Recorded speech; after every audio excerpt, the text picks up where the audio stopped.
Lucy Show, starring Lucille Ball.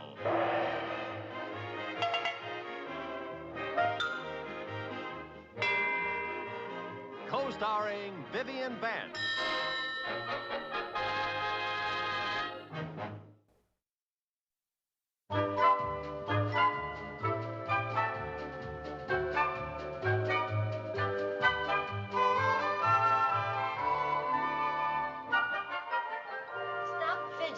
Jerry. Hurry up. Yeah, we want to play football. Now, just a couple more minutes. We need the practice. Don't you want your mothers to be the best hospital helpers in town? There, I'm finished. Well, what were you treating the patient for? A sprained finger. Well, girl, don't you think you got a little carried away? I look like a short mummy. Mother, look at this. What? I took off the ruffles and raised the hemline, and it still doesn't look grown up enough. Well, now, I'm sure it'll look grown up enough to boys your age, especially with you in it. Well, I'm not interested in boys my age. There are going to be some older men there, 17 and 18-year-olds. Senior citizens. Just isn't the type of thing a girl should wear to her first formal dance. My dress should be something really special. Oh, honey, I guess you're right. Let's see, the dance is tomorrow night. Take me too long to make one. Not if you made it out of bandages. Can we go play football now? Yes, darling, you're excused. Hey, wait a minute. Aren't you going to take your bandages off? No, this way they'll figure we're already wounded and won't tackle us so hard. Oh, yeah. Be careful now, boys. Well, Chris, there's only one thing to do. Buy you a new dress. Really, Mom? Oh, I never dreamed we could afford to buy me a brand new dress. Well, we can, but I think this is important. Viv, do you think Grindstaffs would have anything that she would like at a price I could afford? They have an apricot taffeta for $39.50. You didn't dream I'd buy you a new dress, huh? Well. All right, honey, you got it. Oh, Mother, you're wonderful. Thanks, Lois. You're welcome, sweetheart. Viv, honey. Hey, where do you think you're going? I'm trying to get out of the room before you ask me to loan you $39.50. Now, is that any attitude to take? Lucy, I am flat broke. You really are? Yes, I really are. Well, you ought to budget yourself better. You ought to know enough to put something aside for my rainy day. Well, I'm sorry, girl, but lately my losses have been running rather heavy at Monte Carlo. Well, guess there's only one thing to do. Call the bank and ask Mr. Mooney for an advance on my allowance. Oh, not again. Now, Lucy, you know how he hates for you to dip into your trust fund. Yeah, he sure put a dent in my dipper. The only way you're going to get $39.50 is to sandpaper your fingers and break into the bolt. Well, this is so terribly important to Chris. I'm just going to have to take another crack at Mooney. Well, I admire your courage after that great big battle you had with him last month. Oh, well. I'm not one to hold a grudge. Maybe he isn't either. Woo-hoo, boy. Oh, poo-poo. Hello. Hello, this is Mrs. Carmichael. I'd like to speak to Mr. Mooney, please. How's that? He's in the hospital. What happened to him? Oh, that's too bad. Well, has someone else at the bank been assigned to take over his duties? Some kind, understanding, generous person? No, huh? Well, thanks anyway. Goodbye. Boy, he's got a nerve breaking his leg just when I need him. He broke his leg. How did it happen? Going into his house last night, he tripped over the welcome mat. How do you like that? My only chance to get the money is in traction. Well, start sandpapering your fingers. Hey, he's in the hospital, and I am a hospital helper. So? So, what man, even a penny-pinching banker, can resist the kind, gentle, loving care of a kind, gentle, loving hospital helper? I'll soften him up, and then I'll hit him for an advance. But you're not on duty this week. Well, I'll call Audrey Simmons and have her switch assignments with me. And you call Alice Canfield and have her switch assignments with you. Me? What do you need me for? Sometimes us hospital helpers need helpers. Oh, Viv, wait till you see me in action. I am going to be Mr. Mooney's angel of mercy. I'm going to out-Nightingale Florence.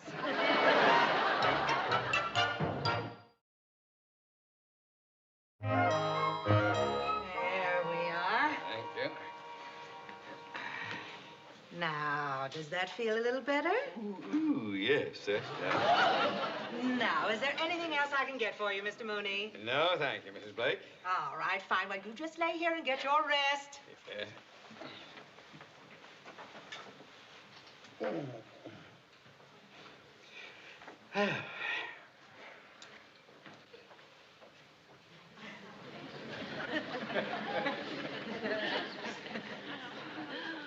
Hello there, Mr. Mooney.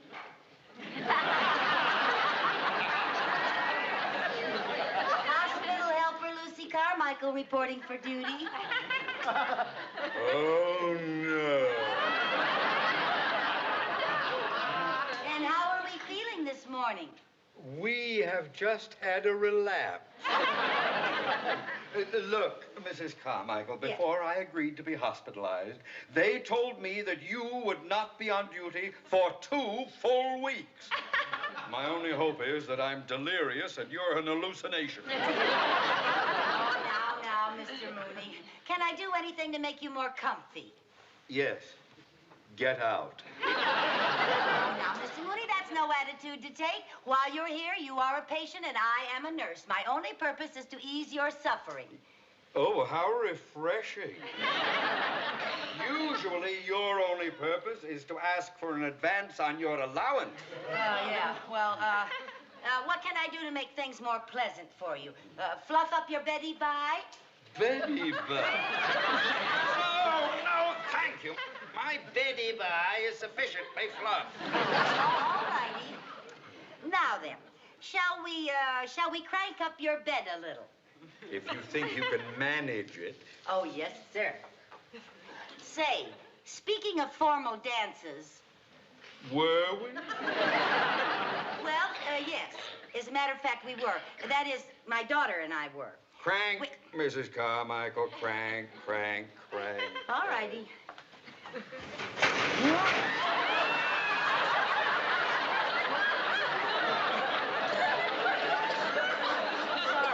I said crank me up, not put me in orbit.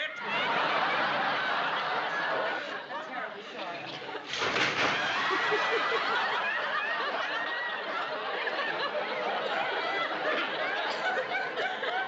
Mrs. Carmichael, will you please get out of here before you break my back? No, I'm terribly sorry, Mr. Mooney. You just relax now. Easy does it. Easy does it. Upsy-daisy.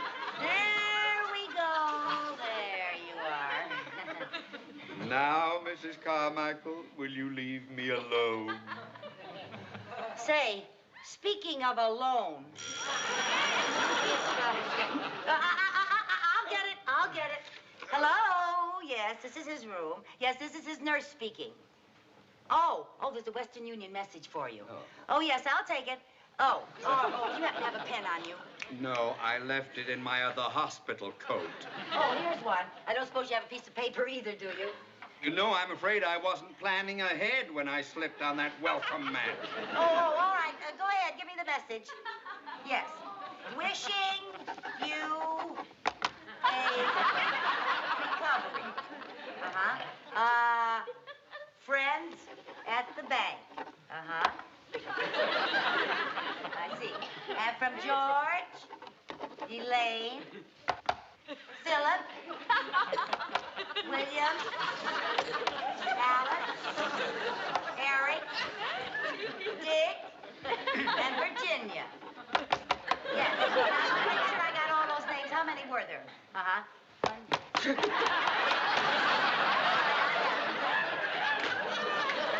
Now, wasn't that nice of all your friends at the bank? Would you like to read?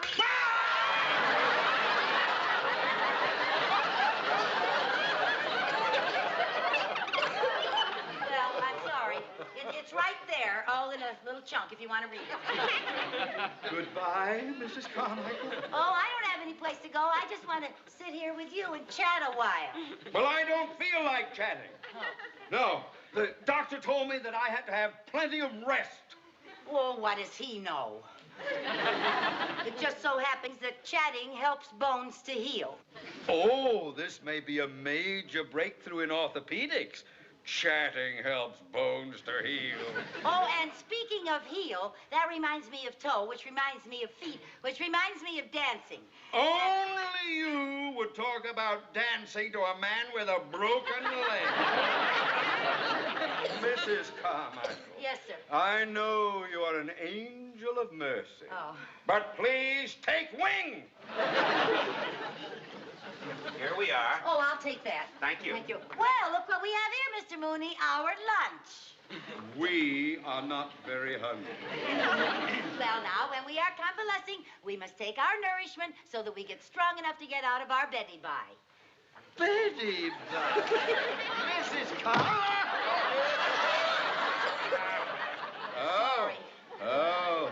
Oh, that was very clever of you. Oh, yes, a broken rib will take my mind off my broken leg. I'm terribly sorry. Now, you'll feel better after you've had your lunch. Now, let's see what we have. Oh, chicken soup. Chicken soup is very good to calm the nerves. Chatting heals bones. Chicken soup soothes the nerves. That's right. Dr. Hutchinson certainly wasted his time going to medical school. Well, that could be, yes. Yeah. Oh, look at this. Turkey gravy, mashed potatoes, and creamed beets. What yummies. Mrs. Carmichael, will you leave me alone with my yummy? No, no, sir. I'm going to feed you. I'm perfectly capable Oh, of no, feeding you're not. myself. You're not strong enough to feed Mrs. yourself. Carmichael, Now, let's Mrs. open our mouth. Let's I can feed myself. Now, I'm not a child. Mrs. Carmichael, I'm going to feed myself. Well, all right, sir, if that's the way you want it.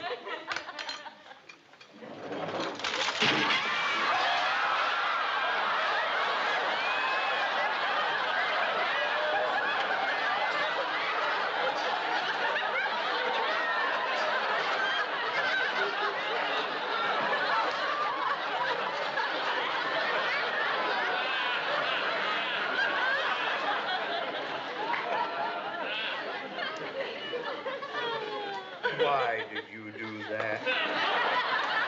I'm terribly sorry. I'll clean it up. Out! Out! Help! Mrs. Blake! Mrs. Blake! Mrs. Blake, get away from me! Don't you touch me! Get out! Help! Help! Get out of here! Never knock on my door again! Get out! Get out! Mr. Mooney! Mr. Mooney, what seems to be the trouble? Get this woman out of here! Get her out of my sight! Look what she did to my lunch! She almost broke my rib, and she wrote it all over my chest! Calm your nerves. Oh, Mr. Mooney, sedative, I'm so sorry anything, this sedative. happened. I can assure you this will never happen again, sir. Get her out of here! Get her out of here! Relax, try to relax. Mrs. Carmichael? Yes, ma'am? You are not to come in this room again. No, ma'am. You are not to come on this floor again. No, ma'am. In fact, if I see you on this floor again, I'll have you dismissed. Yes, ma'am. Wait! I just remembered. You are the one who gave me that welcome mat! Yes, ma'am.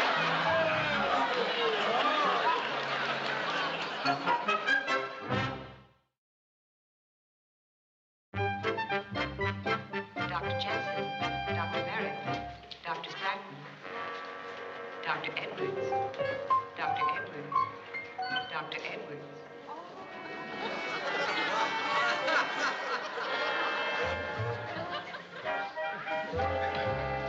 Nurse, I'll be in 305.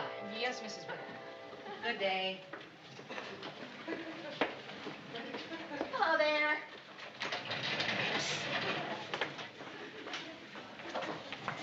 Lucy, what are you doing here? Now, Mrs. Blake gave strict orders that you were not to be on the 3rd floor. I don't care. I've just got to talk to Mr. Mooney. How is he? Well, he's still pretty groggy from that sedative. That's perfect. It is? Yeah. While he's groggy, I'll get him to sign a check. That way, he'll be giving me money without knowing it. I said he was groggy, not unconscious. Well, I just got to get that dress. Now, I think it's worth a try, Viv. Now, Lucy, this whole floor is off limits to you. You'll never make it way down that hall to his room. Oh, yes, I can. I have a plan, but I need your help. Now, come on. Hello.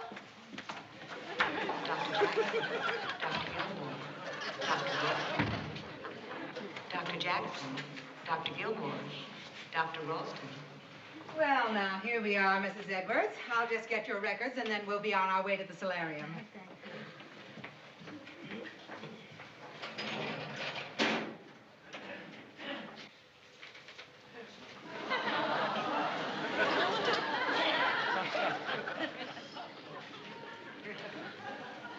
Oh, nurse. Yes? Would you come with me, please? Oh, It'll only be a minute. But I Now, have come to, with me now, please. I'll see you later.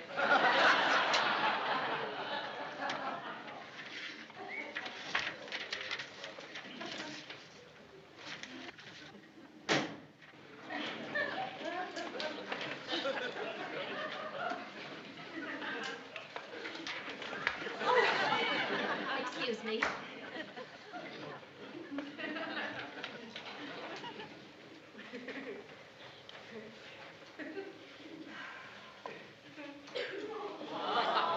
Here we go.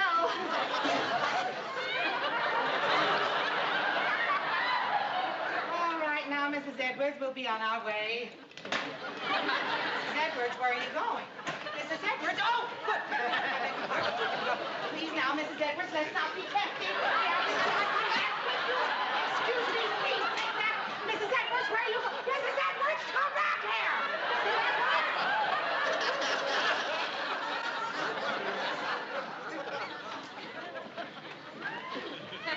Mrs. Carmichael,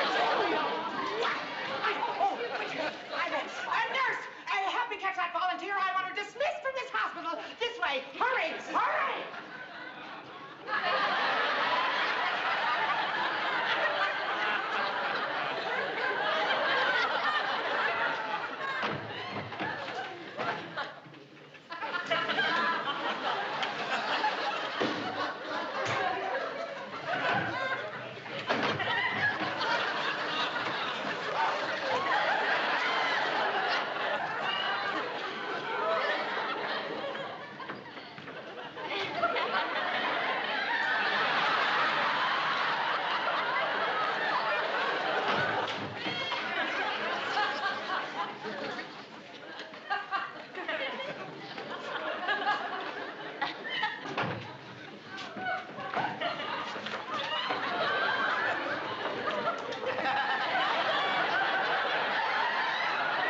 I'd like to know what's going on around this hospital. I was supposed to be taken to the solarium, not down to some strange man's room. Oh, well, I thought maybe you'd like a little tour. Know your hospital, I always say.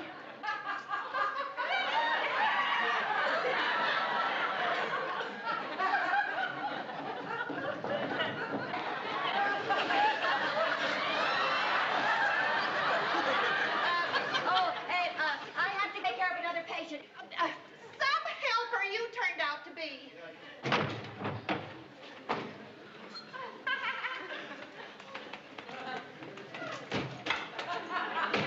There she is! Grab her!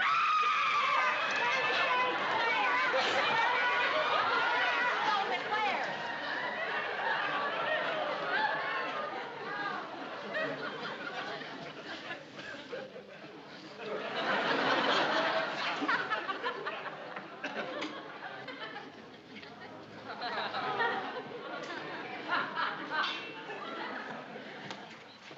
Dr. Davis! Say, Dr. Davis! I was in the gallery when you operated just now. May I congratulate you on that gastric resection? Thank you. I noticed you also repaired a diaphragmatic hernia, besides doing a vagotomy. I did. Oh, I did. Say, Dr. Davis, if you have a few moments, I'd be so honored if you'd care to come and observe. I'm doing my first autopsy. Well, I'd love to, but I've got to perform another one of those gastric, whatchamacallit. Another one? It's not on the same man.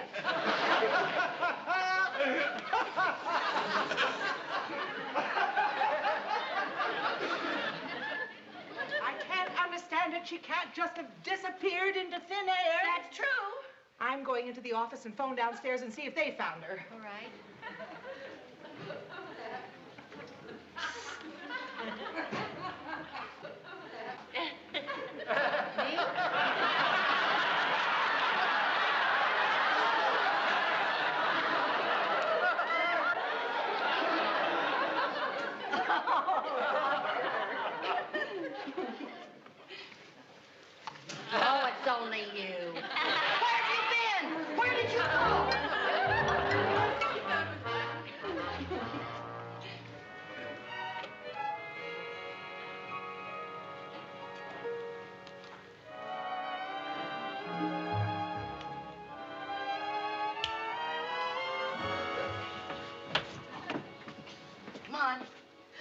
He's out like a light. Yeah, those sedative pills really sent him bye-bye. Well, what do we do now? Wake him up? Yeah, but we have to be very careful how we wake him up. We want him to be awake enough to sign the check, but not awake enough to know that he's doing it. Mr. Mooney. Mr. Mooney. Come on, Mr. Mooney. Wake up. Mr. Mooney. Hey, come Mr. on. Mooney. I got an idea. Mr. Mooney. Mr. Mooney. There's a run on the bank. Wait. Oh, Mr. Mooney. Hey, you used to live on a farm in Indiana. Maybe this'll do it.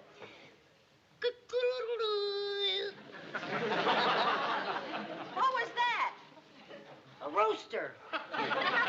Well, it sounded more like a lovesick hummingbird. I can crow. Let me do it. Okay.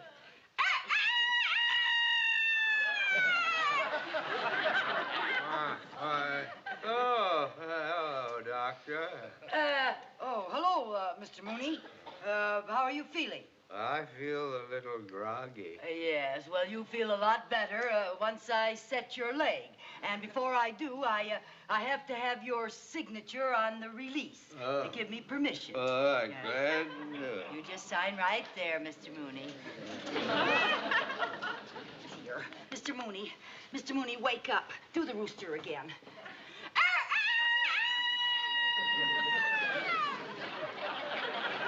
What's the matter? What's that rooster doing in my bank?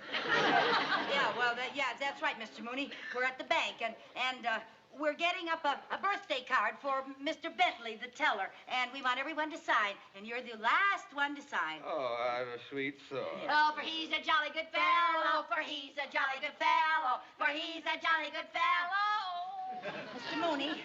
Mr. Mooney. Oh, he signed it. He did. He got it, yeah. Oh, Just good. go get the dress. Oh, wait a minute. What? Look at the way he signed it. Theodore J. Betty by. Oh. Come on, Mr. Mooney. Mr. Mooney. Mr. Mooney was do another cock-a-doodle-doo. What's the matter? What's that? Remember, Mr. Mooney, you're at the bank and We're not at the bank. I'm in the hospital. Oh, yes. Yes, you're in the hospital, and we would like you to sign our guest book. All the important patients. We want to sign our guest book. Oh, that's very flattering. Theodore J. Mooney. M-O-O-N-E-Y. Oh, Mr. Mooney. Wake up, Mr. Mooney. Come on. What did he What's do the with matter? the pen? Pen's gone? Oh, Lucy. What did he do with the pen? Mr. Mooney, come on now. Maybe put it under the bed, Lucy. Mr. Mooney.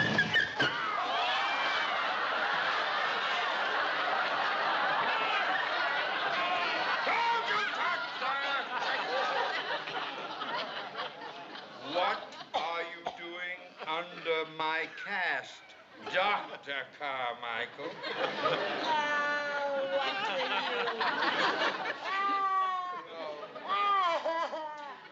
I just wanted you to give me some money so I could buy Chris a new dress.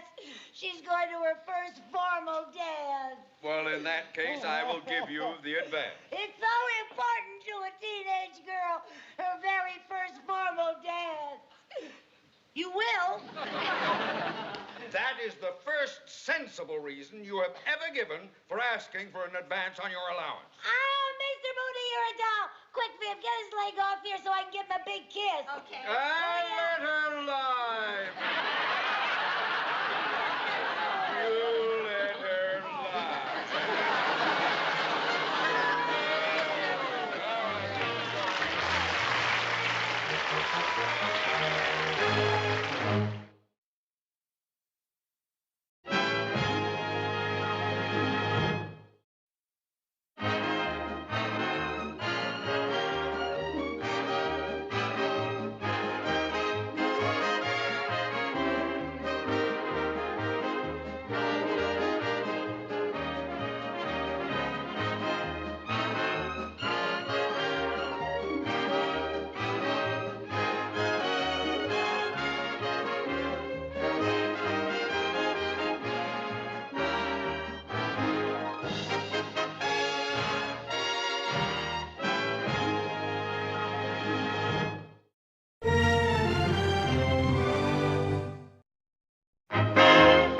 The Lucy Show, starring Lucille Ball.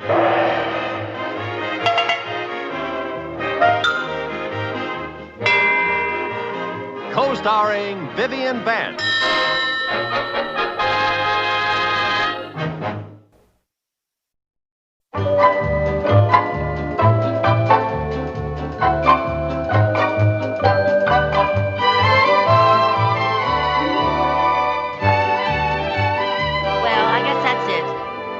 Everything you wanted, Mrs. Carmichael? I think so, yes. Oh, would you ladies like to enroll in our new art class? Art class? Yes. Gonna meet here every Thursday night. I'll bet you two have a lot of talent. Oh, are you kidding? I can't even draw a straight line. I can't even draw a crooked line. But I thought you two were always enrolling in night school classes. Well, we did, but we stopped. We didn't seem to be getting anything out of them. We haven't met a bachelor yet. Well, let's see. That'll be... Oh, wait a minute. I just thought of something else I have to get. Lucy, What? I better go on to the market. Okay. May I use your back door? Be my guest. Thank you. I'll see you at home. All right, dear. Harold, do you have a world atlas? Oh, I certainly do. They're right over there. Oh. Jerry will get a lot of use out of an atlas. Well, it's not for Jerry, it's for me. He was doing a project last week, and he wanted to know what was England's chief export. All I could think of was Richard Burton. Good morning, Harold. Oh, good morning, Mr. Brooks. How are you today? Fine, thank you. This'll do. That'll be $4.85 altogether. Okay. Oh! Oh, dear. Allow me. I'm terribly sorry. Oh, thank you. Oh, thank you very much. Oh, that's my sandwich. I was eating it in the car. I didn't want it all. Well, I hated to be a litter bug. Oh, I didn't want the apple either. A mouse trap? Sure, with all that food in there, she's bound to have mice. I was taking it back to the hardware store. It didn't work. I know this looks like a lot of junk, but it's all stuff that I need. Well, I guess that's all of it. Well, thank you very much. Not at all. I hope I wasn't any bother. Oh, you weren't any bother, huh? Really? Shall we start over? That'll be $4.85. Oh, yes. Say, Harold, has that print of mine been framed yet? Yes, it's all ready. I'll get it for Oh, you. good. Oh, I see you have some new prints. Yes, they just came in. Oh. Here. Thank you.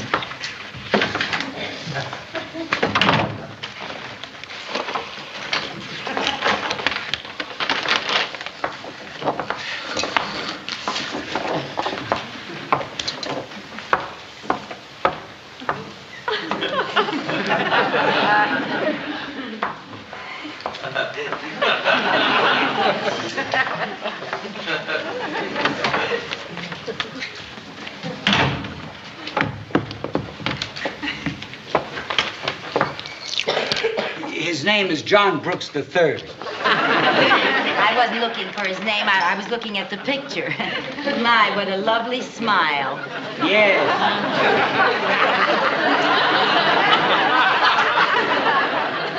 Would you like to be formally introduced? No, that isn't necessary. Well, okay. Well, if you insist. Mr. Brooks, here's your picture.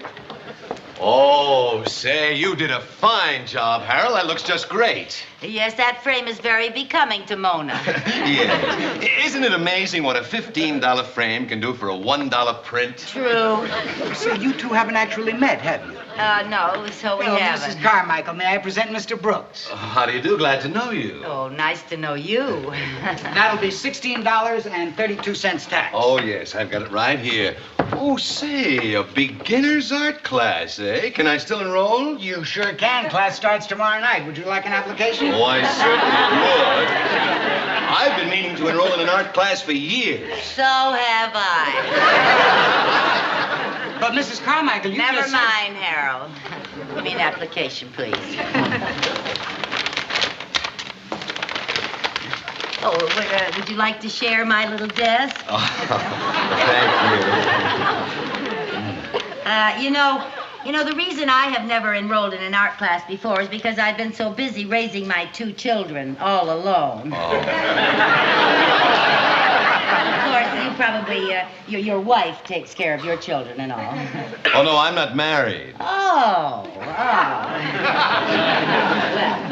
have you ever enrolled in an art class before? Oh, no, I don't even know if I have any talent. But I do believe that all of us have some sort of creativity bottled up inside of us. I feel the same way. In fact, I think this class might be just the thing to pop my cork. Well, there you are. Yes, there you are. Well, very nice meeting you. Nice meeting you. I'll see you in class. Oh. Oh, thank you. Goodbye. Goodbye.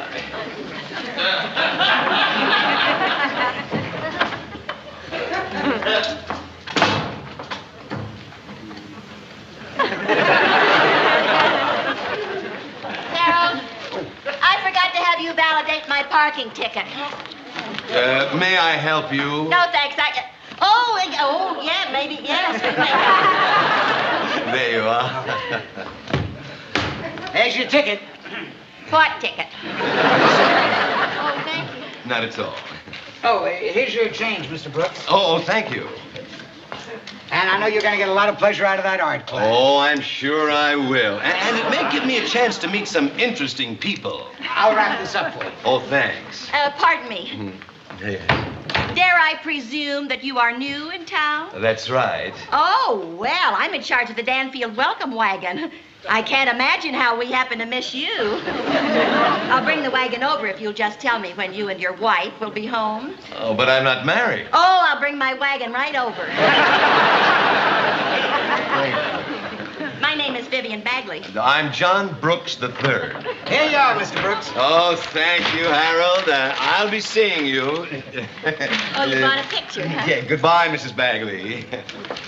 Goodbye.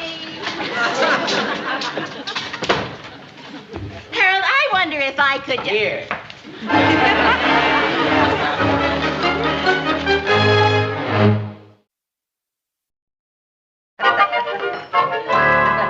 Oh, Viv, I almost forgot to tell you. I'm going out tonight. Will you do the dishes? I was just going to ask you to. I'm going out tonight, too. Oh, for heaven's sake. Well, Oh, I'm afraid I can't do the dishes. Cynthia's coming over and we're studying French together. well, merci beaucoup a lot. Sorry, I have a Spanish test. Well, oh.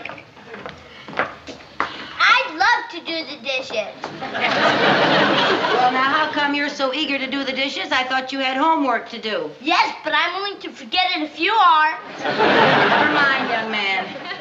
I could sure use the practice For what? for when I get married. A good husband knows how to wash dishes. Well, a good husband doesn't flunk the 4th grade. Now, you go on and do your homework. Come on, we'll stack them, then we'll do them later when we come home. Okay. I didn't know you were busy tonight. What are you doing? I enrolled in that art class. You did? Yeah. So did I. Well, good for you. You know, Viv, I just got to thinking. There's going to be a big cultural explosion in America, and I want to be a part of it. I met a cute man who enrolled, too. Oh, what a coincidence. 2 cute men in the same class. What's yours like?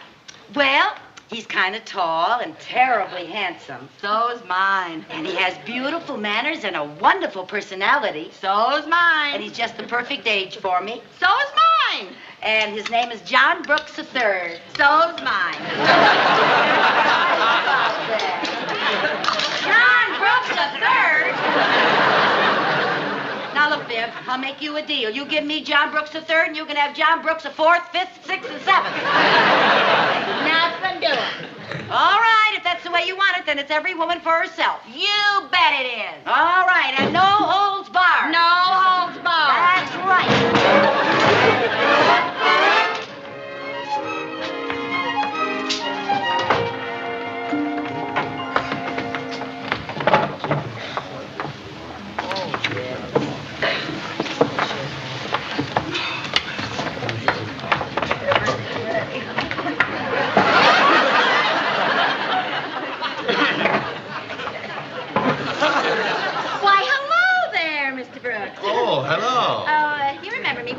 yesterday? I'm Vivian Bagley. Yes, nice seeing you again. Oh, it's nice to see you again, too. You got your pad and all ready to Yes, start? all my Everything? equipment. Oh, that's nice. Hello there, Mr. Brooks. Oh, hi there. Good evening, ladies and gentlemen. I am Mr. Guzman, your teacher. Welcome to our beginner's art class. Now, tonight we're going to start out with sketching in charcoal. I just want you to go ahead and draw this bowl of fruit. Now, don't be inhibited. Sketch any way you see it. Then we'll talk about your drawings and learn as we go along. All right, class, start drawing. Right.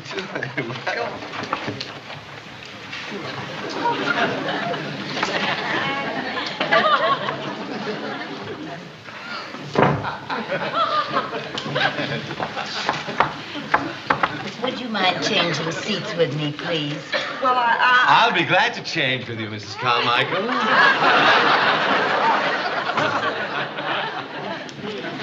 That changes my perspective. There. Well, that looks pretty good, Vivian. Well, thank you. How come you don't draw what the rest of the class is drawing? Oh, I broke my pencil. Oh, that's all right. Get one off the table. Plenty of them there. Oh, thank you. My, that's nice. That looks real. Sit down, dear.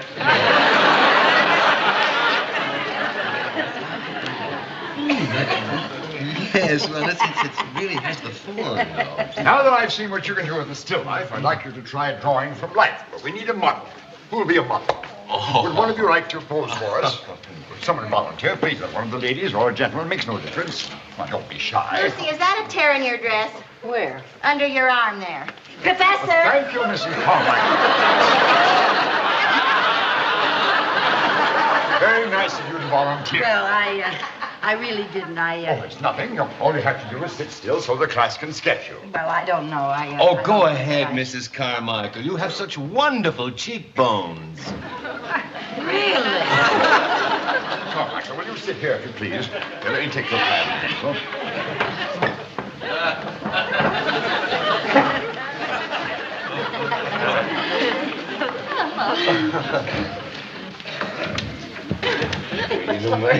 Now, Mrs. Carmichael, will you strike a natural pose? You better make it something comfortable because you'll have to sit quite still and not move for about half an hour. A half an hour? Mr. Brooks. Oh? Could you see my cheekbones from there? Oh, yeah. Don't move. That's it, class. Start drawing.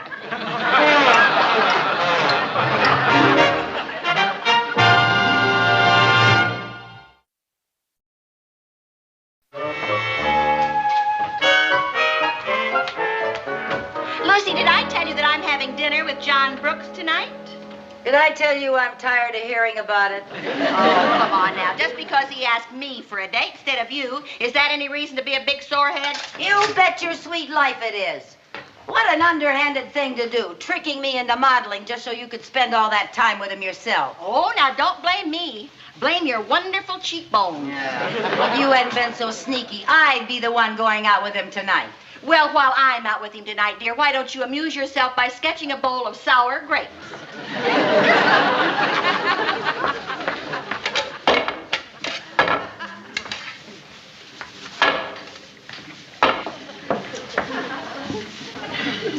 Yeah, well, you're right, Viv. I shouldn't be a sore loser. And just to prove to you that I'm not, I'll clean up the kitchen while you go get ready for your date. I am ready.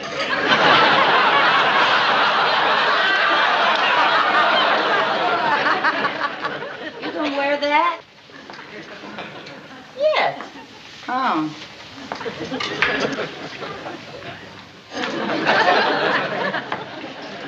Wonder how late Flo's beauty shop is open. I don't know why. I just thought perhaps you'd have time to go and get your hair done. I had my hair done this afternoon. Oh, I'm sorry, Viv. Yes, I see you did. Well, I guess even Flo has her off days. Well, I thought it looked pretty good. Of course, Flo did squeeze me in between appointments. Yeah. Look, dear, now you don't want to go out with him unless you're looking your best. Now, do you? Well, no. Now, but why don't you call him? Tell him you have a headache. I'd be very glad to go in your place. Well, I thought... Oh, no, no. I'm keeping that date, and that's all there is to it. But that was a nice try, Lucy.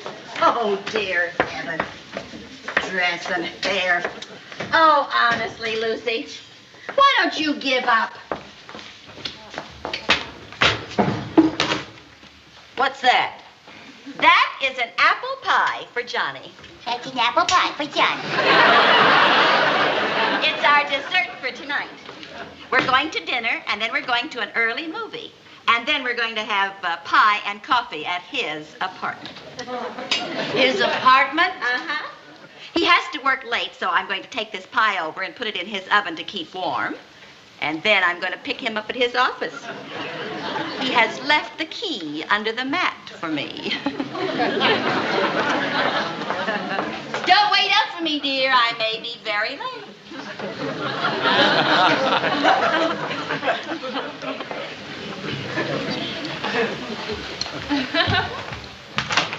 Jerry! Yeah, Mom. What do you want? Come in here.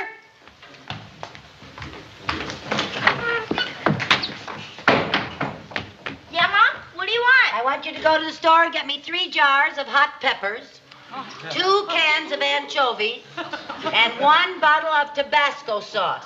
I am going to bake an apple pie.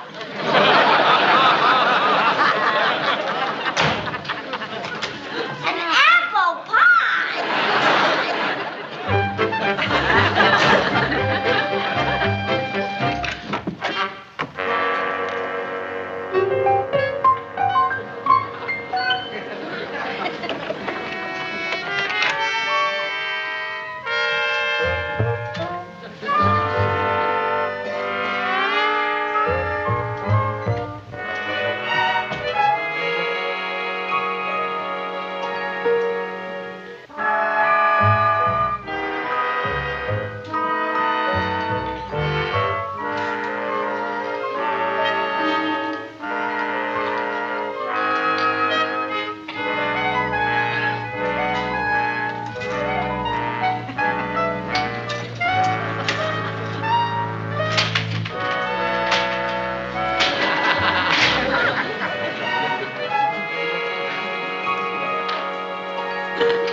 Oh, John, you're so funny. Oh, my.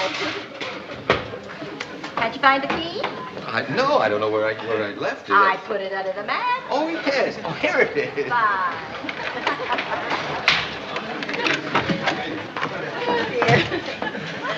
I hope you didn't mind not going to the movies. I hate to wait in line. Oh, I didn't mind missing that movie at all.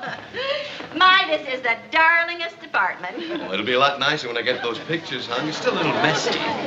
Say, Viv, would you just throw these into the bedroom while I turn on some records? I just love to. Thank you.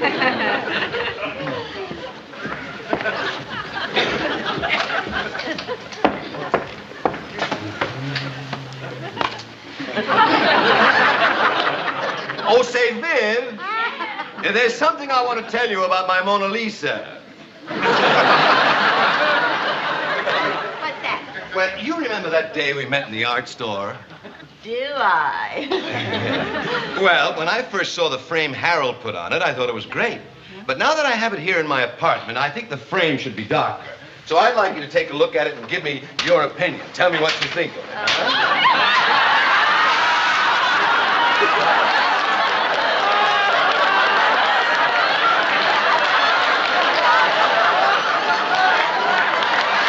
Well, tell me what you think of it. What was that? I say, what do you think of it? Think of what? The frame. Oh, yes. Oh, I think it's lovely. I wouldn't change a thing. Oh, good. I'm glad you like it. Now, where do you think I should hang it? What do you think about that wall? Oh, that wall will just be fine. Or maybe this wall over here? Oh, I think it'd look beautiful on that wall. Except maybe the light might be too dark. Oh, yes, the light might be too dark. Well, let's not worry about it. I certainly don't have to think of where I'm going to hang it tonight. No, you don't. Oh, now, wait a minute. Wouldn't you like for me to serve the pie and coffee?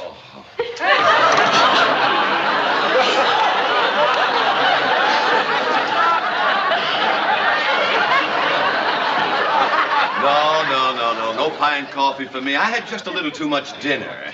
Oh, my, that was a wonderful dinner. Wasn't it, though? It's just too bad you couldn't talk your friend, Mrs. Carmichael, into joining us. Oh, I tried to. I just begged her to come along. But you know, lately she doesn't seem to care much about going out. Oh?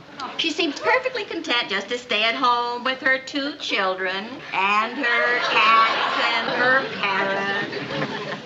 But you show me the rest of the apartment. I've only seen the living room and the bedroom. But and I noticed you had a terrace. I'd like to see your terrace. Well, Take another look at that picture. What? Mona Lisa is Mona Lucy. What? Do you mind if I have a little fun? No. Go ahead. Oh, that really is a lovely terrace. Yeah, lovely view, too. I love the whole apartment.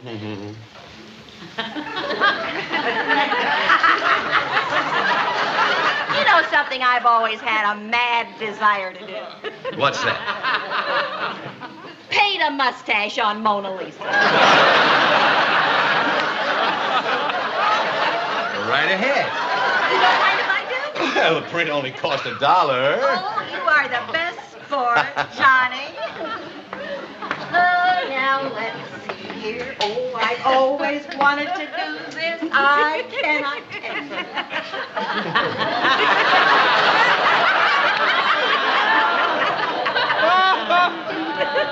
How's that? Oh, that's quite an improvement. How do you think Mona would look with big, bushy, black eyebrows? Be my guest. Shall I? Sure. Why not? Why not? Isn't that great? There, now, how's that? Oh, how about a beard? A beard. A beard. Let's do it. All right, beard, that's it.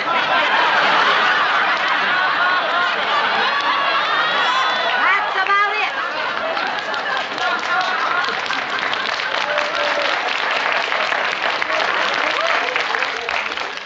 Lucy, what are you doing here? Well, the children were asleep and the parrot was telling stories to the cat. Oh, now, wait a minute. What happened to my Mona Lisa? Well, it's a long story. I'll tell you about it some other time. Oh, no, I'd like to hear about it right now. Well, I wouldn't want to tell it right now. Good night. Oh, now, just a moment. Now, I don't know what's going on between you two, but as long as you're here, why not stay for the dessert? Oh, no, she wouldn't want to do that, would you, Lucy? I'd love to. Good. Go ahead and serve it, babe. You know, I've been wanting to meet some interesting people in this town, but I sure hit the jackpot. Well, let me tell you, there are some very interesting people in Danfield, but I just have a feeling that you are going to be a very fascinating addition, Johnny. Oh, thank you. What's so funny, Johnny? Well, you... What is it? You're about the prettiest girl I've ever seen in a mustache. I forgot all about it. There's your pie, Lucy. Oh, thank you, Johnny, Mary. dear. I'd completely forgotten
Starring Lucille Ball.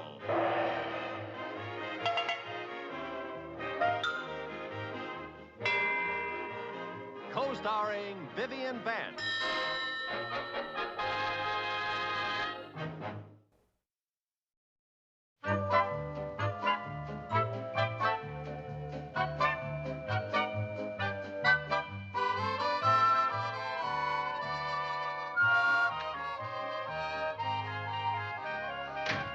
Is that you, Chris? No, it's me. Oh, I was expecting Chris. Lucy, What? by any chance, has there been anything in a paper lately about the surface of the earth gradually tilting? No, why? Well, I'll swear that hill from the market up to this house gets steeper every year.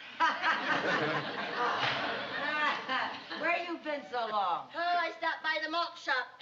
Had a marshmallow sundae. Oh, a marshmallow sundae. Viv, I thought you were on a diet. I am. I had to have something to give me the strength to climb that Matterhorn. Oh. Say, I saw Chris at the malt shop. Oh? She was with Ted Mooney Jr. again. Oh, you know, I'm glad Chris is having dates with Ted. He's a nice boy. Yeah, he sure is. You know, I may be forced to go to the bank and tell Mr. Mooney that I finally found something I like about him, his son. Oh, Ted certainly is an improvement over that Chuck Gibbons. Every time I think of Chuck, I see him hunched over in our kitchen with the light of the refrigerator shining in his face. Hi, Mom. Hi, dear. Oh, the most wonderful thing has happened. What? You'll never believe it. What? Ted Mooney and I are going steady.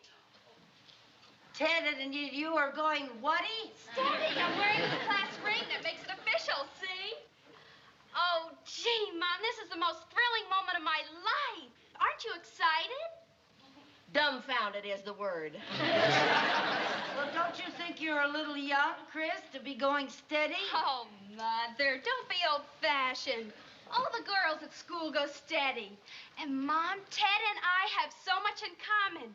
We both like the same hootenanny singers, we both wear Beethoven sweatshirts, and we both do our homework listening to Dave Brubeck's jazz combo. Well, Univac couldn't have come up with a more ideal... Oh, wait till the girls see us tomorrow. They'll flip. My little chick has flown the coop. Oh, now, Lucy. To a boy and girl in high school, there is nothing quite as temporary as going steady. It'll last a week, 2 weeks, then it'll all be over. But well, what if it isn't? They go steady, and then they get engaged, and then they get married, and the next thing you know, I'm too young to be a grandmother. Oh, girl. I just can't believe it. Chris going steady. Oh, now, Lucy, I think you're taking this thing much too seriously. They're just kids. It's puppy love. Puppy love. That was a ring he gave her, not a dog biscuit. Listen, I'm going over and talk to Mr. Mooney. This is his problem, too. Now, Mrs. Carmichael, maybe we're getting excited about nothing. A lot of Ted's friends go steady. Doesn't mean a thing. Why, a week from now, Ted and Chris may change their minds and go steady with somebody else. Well, suppose they don't change their minds. Suppose they keep on going steady, and then they get engaged, and then they get married. Married? You mean you and I might be related? That's right. We have got to do something drastic. Like, we'll forbid them to ever see each other again. Right. Yeah. We'll forbid them to see each other again. That... Oh, wait a minute. Wait a minute. We may be going at this all wrong. What do you mean? Well, you know how teenagers are. They resent parental authority. The minute you tell them not to do something, that's just what they're going to do. Point well taken. Then how should we go about nipping this thing in the bud? Reverse psychology. That's what we'll use. How? Well, we'll encourage them. We'll tell them we think it's wonderful that they're going steady. And if they care so much about each other, maybe they ought to get married. But we don't want them to get married. Oh, I know that. But don't you see, when we tell them to get married, they'll feel that they're in so deep, they'll get scared and call the whole thing off. Are you sure that's the way teenagers think? I'm positive. Weren't you ever a teenager? Of course. What do you think? Well, I thought maybe one day they opened the bank vault and out you pop. Full stingy. Very amusing.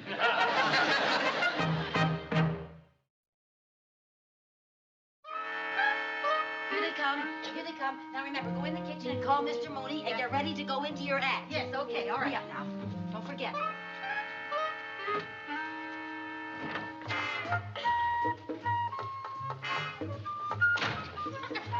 Hi, kids. Oh, hi, Mom.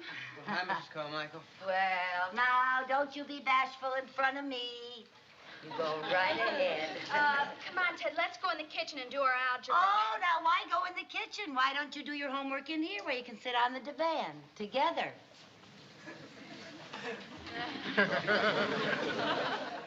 Oh, come now, closer. After all, you're going steady. That's it. My, what a lovely couple. Go ahead, do your studying.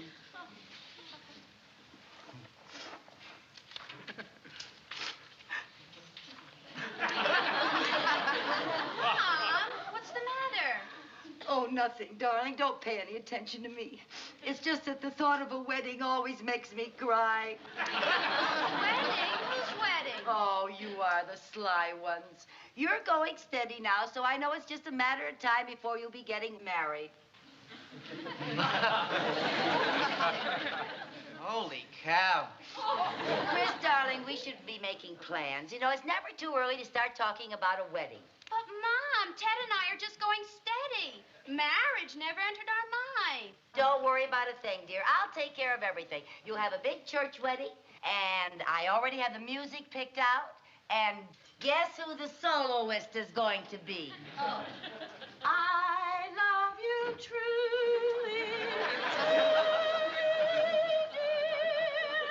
Now, you see, that's enough, Viv. That's enough, Viv.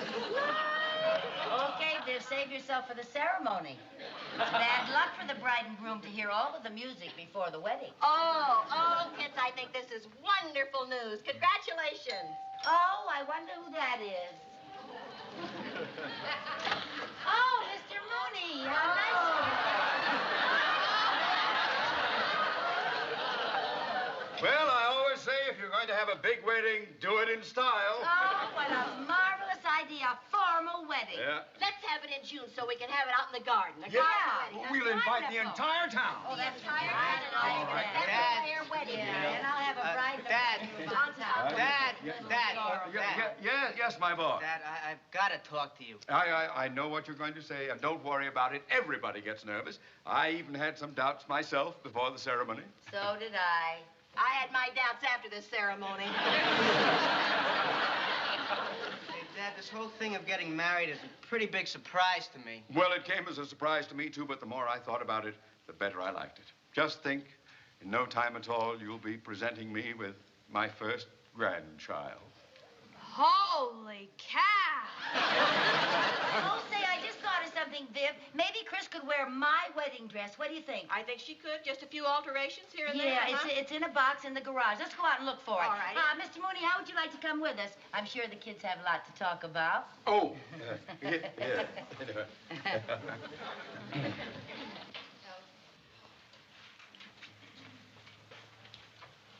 Hey, I can't get married until I get more customers on my paper route. Look, Ted, before you get panicky, I want to tell you something. This whole Here Comes the Bride kick is one of my mother's schemes. What? Our folks are using reverse psychology on us. They don't like our going steady, so they're acting like they want us to get married. Well, they don't want us to get married. No. Say, maybe we should use some reverse psychology. What do you mean? Well, we'll pretend that we like the idea of getting married and give them a good scare.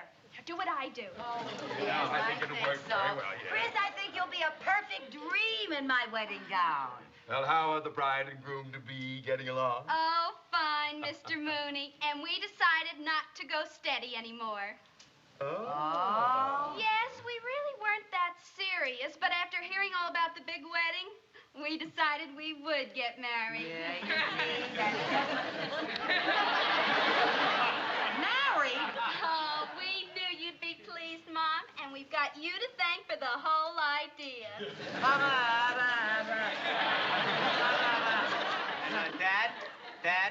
Dad, as long long as we're getting married, I figured I'd drop out of school. Drop out of school! You can't stop your education. How would you get a job? I work for you at the bank. You don't know anything about banking. I got my marksmanship badge at camp last summer. I'll be a bank guard. Bank guard? Yeah, boy, I sure like to use one of those guns. Bang, bang, bang. Oh, merciful heaven! Come on, sweetheart. Let's go down to the malt shop and tell all the gang. Okay, pussycat. Bye, Dad. Yes, goodbye, Dad.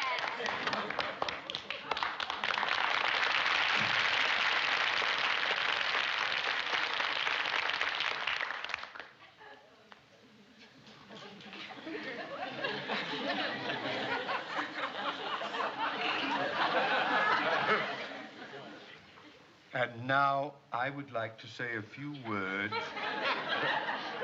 to the pussycat's mother.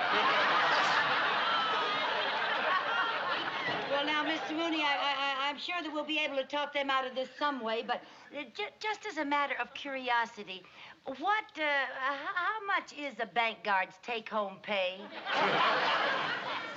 Mrs. Carmichael! If you just keep out of this, Lucy, I decided I'd rather sing, oh, promise me that someday and I... Oh, shut up!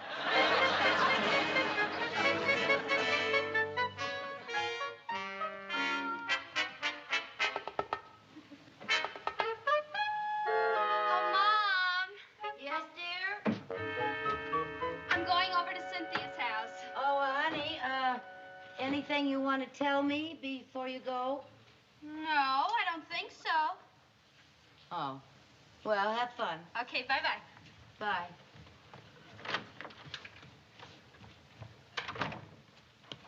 Any news? Ah! Are they getting married? Oh, you know as much about it as I do. Chris hasn't said a word. My goodness, you'd think a girl would tell her own mother whether she's going to get married or not. Well, you know the teenager's code. When questioned by a parent, only give your name, rank, and serial number.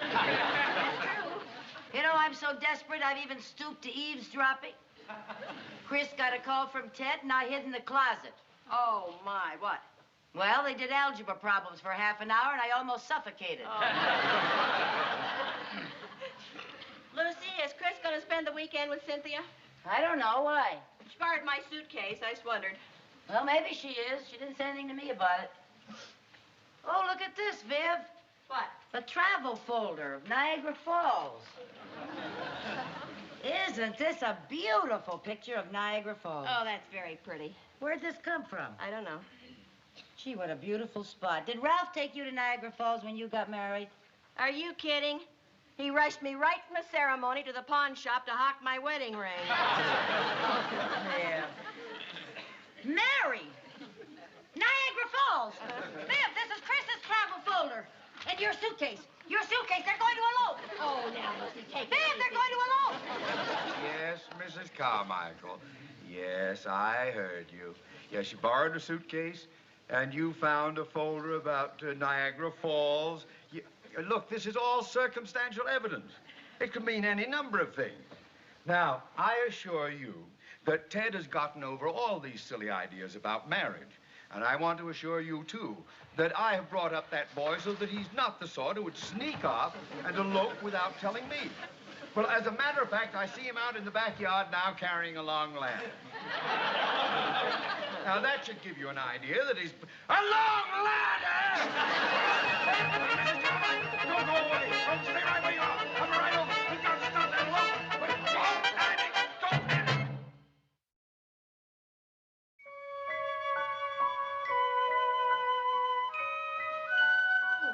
Okay, Mr. Mooney, come on. Hurry up. Hurry up. Rope ladder. Give me your hand.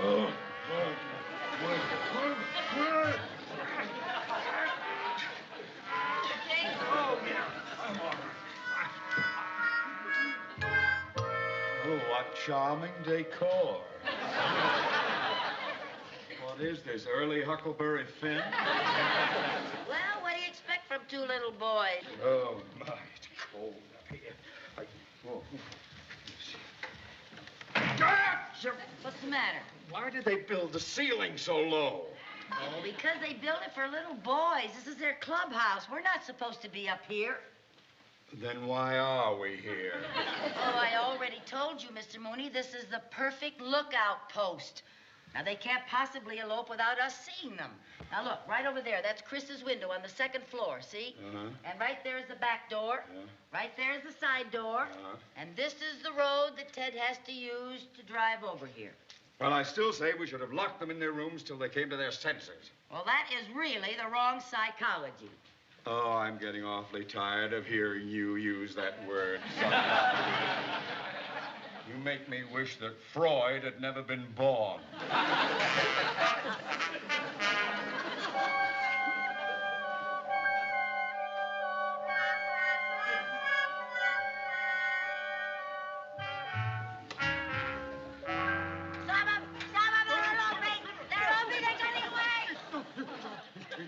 It's your turn to go on watch. Oh. Oh.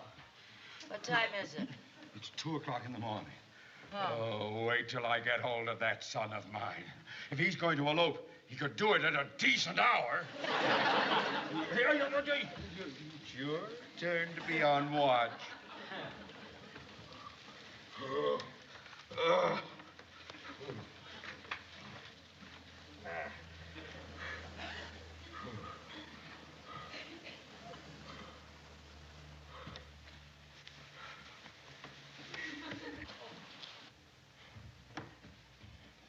Mr. Mooney, would you stay awake and keep me company? No.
Just what do you think you're doing? Cracking nuts. Where did you get them? I got them from that squirrel's deep freeze. Give me some. No, get your own.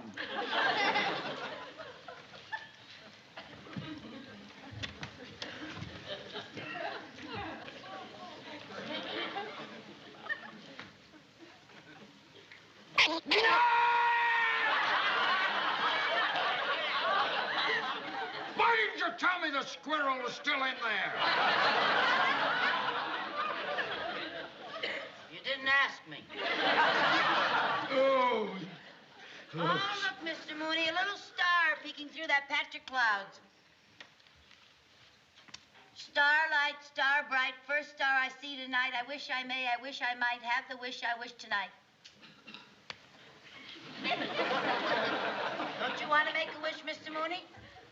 I already did. But you're still here. Yeah, all right. You're still on watch.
I'm having so much fun up here. I didn't want it ever to end. Well, I guess you're just going to have to shinny down that tree and get that ladder. Mrs. Carmichael, bank presidents don't shinny. All right, we'll simply have to wait here until morning, till somebody sees us and comes up and gets us. Oh, swell, swell.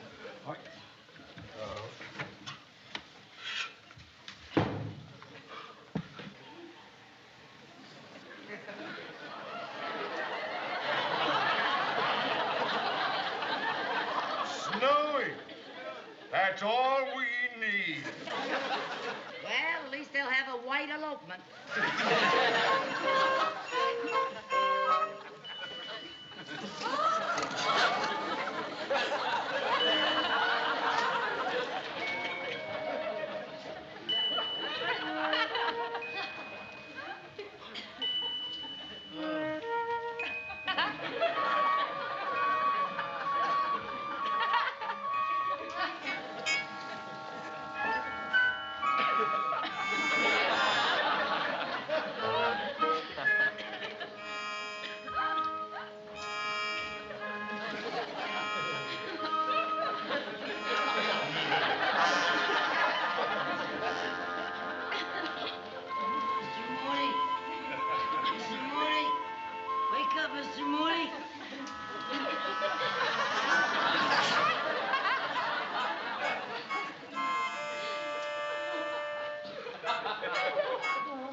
Oh, have we got a couple of wonderful children? Mrs. Carmichael, if your fingers ever thaw out, I'm going to strangle you.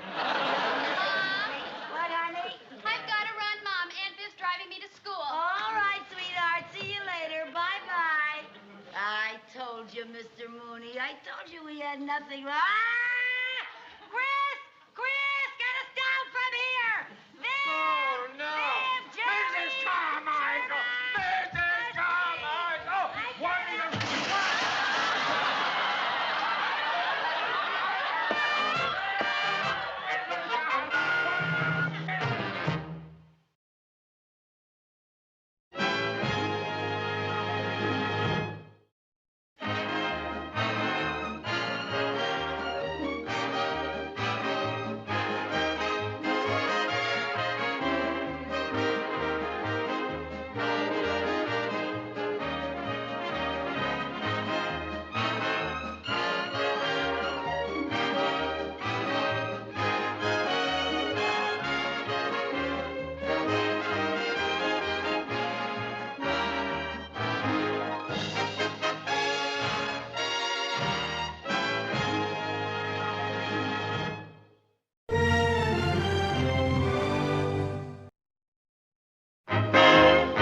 The Lucy Show, starring Lucille Ball.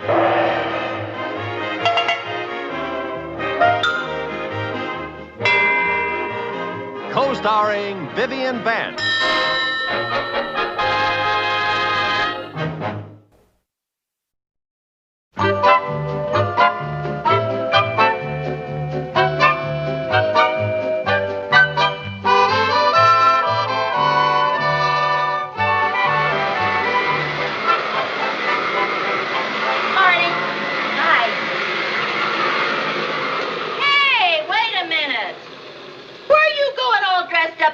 Outfit. Now, Lucy, you know the rules. On Saturday morning, we both do the housework. I have a date this morning. With a man? Yes, ma'am. Oh, well, that's different. Around here, a man has the right of way over everything else. I thought you'd understand. Who you got a date with? Gary Stewart. Gary Stewart, the golf bug? I thought he always played golf all day Saturday and Sunday. I'm just as surprised as you are. I even called the golf club to find out if it was still there. I thought maybe they plowed it up to make way for a housing development. I just can't get over it. You've been having dates with him for 3 months and have yet to see him on Saturday or Sunday. I know. What happened? Well, I guess he decided I look cuter in a sweater than his caddy. Where's he going to take you? Well, he didn't say. He just called up a few minutes ago and asked if he could drop by. Maybe he's going to take me for a long drive in the country. Gee, I know a wonderful place we could have lunch. It's a little inn. It's very quaint. It has a beautiful waterfall and a picturesque bridge. Oh, that sounds romantic. Yeah. Ooh, I better get this stuff all out of here. Huh? I'll help you. There he is. Oh, I better go comb my hair and fix my face. Yeah. Unless you'd rather have me stay around here for contrast.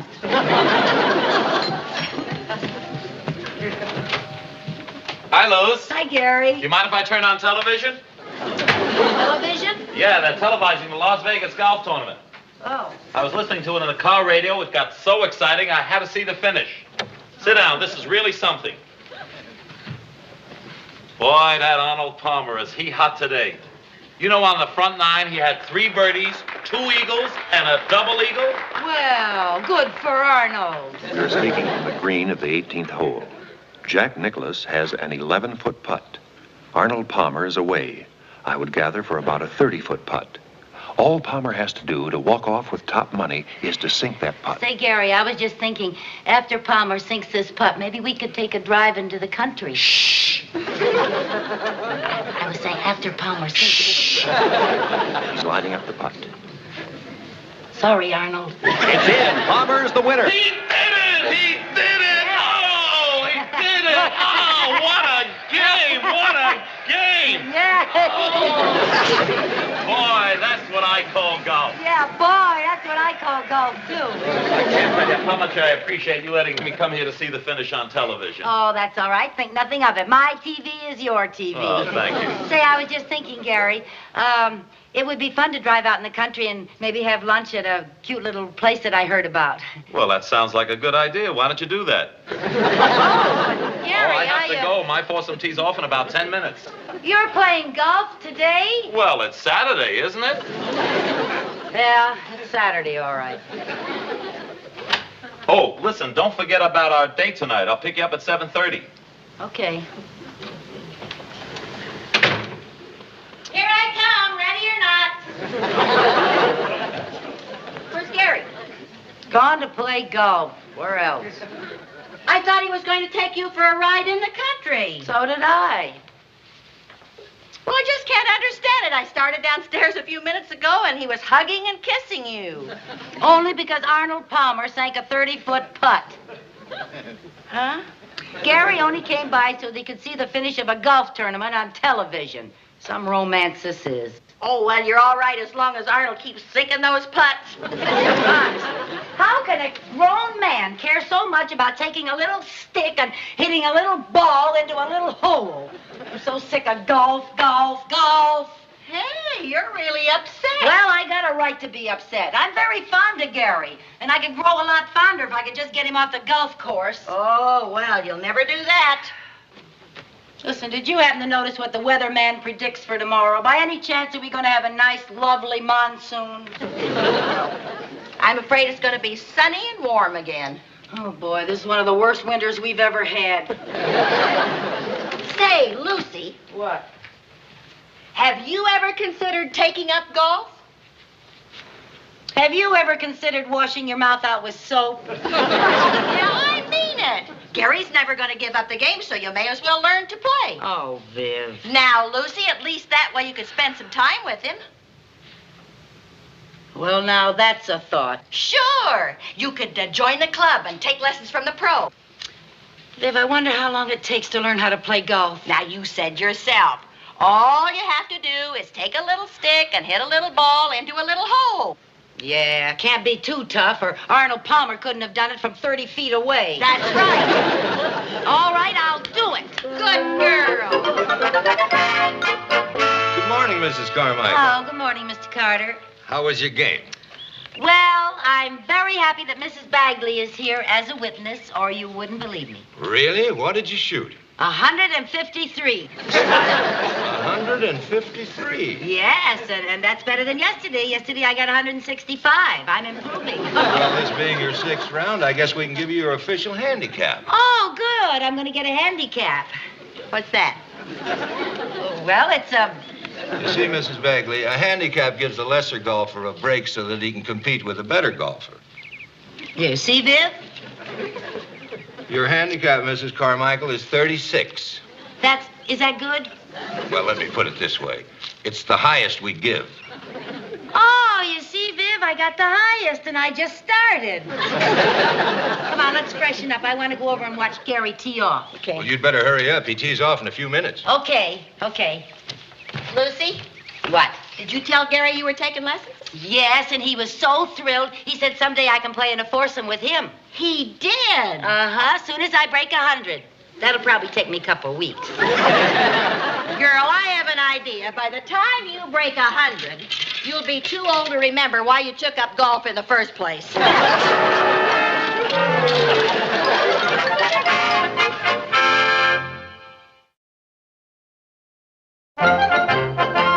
Hi, Tom. Hi, Gary. Hey, this is going to be some tournament. Practically every big-name golfer in the country is here. Yeah, we're going to make a bundle for charity. Oh, it's going to be great to see some real golf on this course for a change. Hey, what do you think I've been doing out there every weekend? Playing kick the can? Oh, come on, Gary. You know what I mean. No, you're right, Tom. The way those guys play, I am playing kick the can. You do okay. Oh, this is going to be quite an experience. Just think. I'm going to play golf with Jimmy DeMeritt and Bo Weininger. Hi, Tom. Oh, hi, Jimmy. How are you? Nice to see you. This is Gary Stewart, Jimmy DeMeritt. Hi, Gary. I understand we're playing together. That's right, and it's quite a thrill for me, Jimmy. I followed your career for years. I've seen you play at the National Open, the PGA, and at Pebble Beach, and the Masters in Augusta. I can't wait to see you get up there and hit that ball. Well, I would hit the ball if the feeling ever comes back to my hand. Oh, sorry.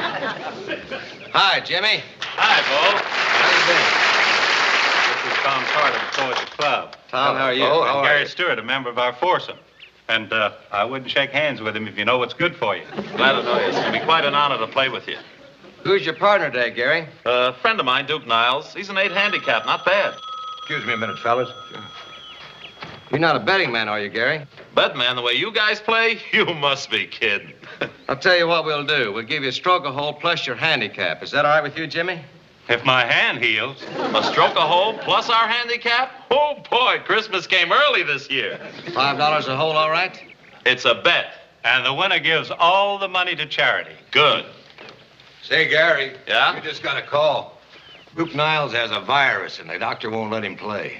Oh, no. Just when I had a couple of pigeons lined up. Look, I'll check the clubhouse. Maybe I can get you a substitute. Good. Call the bet off, huh, Gary? Call a bet off? Not on your life. With a stroke a hole plus our handicap? Why, with a setup like that, Bo, I can play with anybody and beat you. I'll tell you what I'll do. The first person that walks around the corner of that caddy house, I'll take as a partner.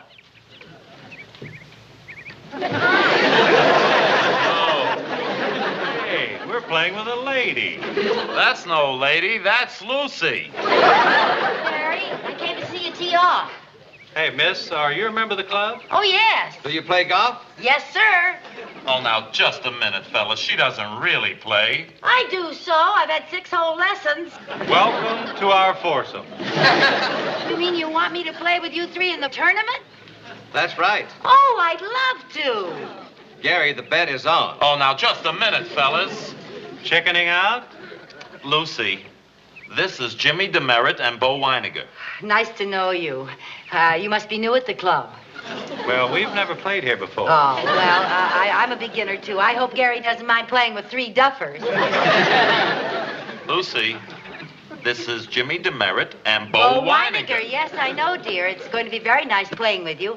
What's your handicap? Well, we don't have a handicap. Oh, that's too bad. Well, maybe you'll get one later on. I've only been playing 5 days, and I have a handicap of 36. So you see, fellas, she couldn't possibly... 36? And my handicap is 7, and you're giving us a stroke a hole? That gives us a handicap of 61.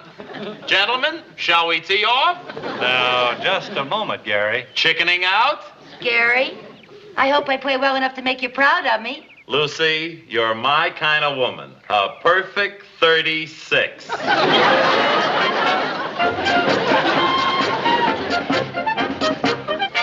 Ladies and gentlemen, welcome to the Danfield Open.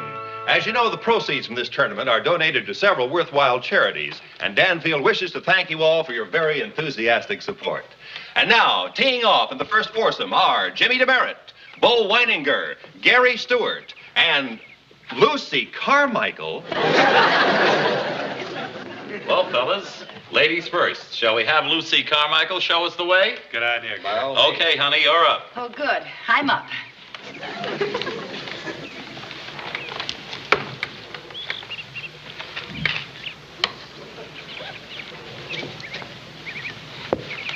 Firm grip. Firm grip. Arm straight. Eye on the ball. And warm up a little.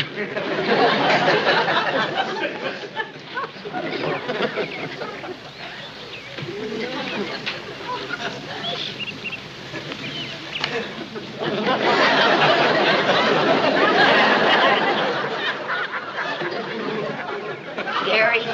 Yes?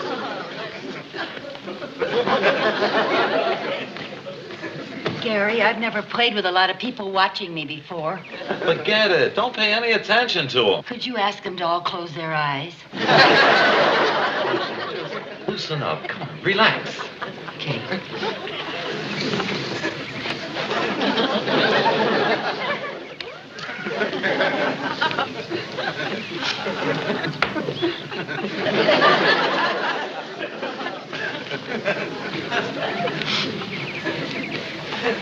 Arm grip. Left arm straight.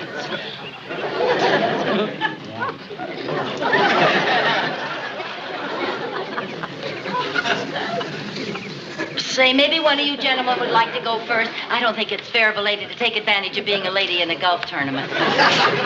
Okay, Jimmy, how about you showing us the way? Fine, Gary, if I still remember how.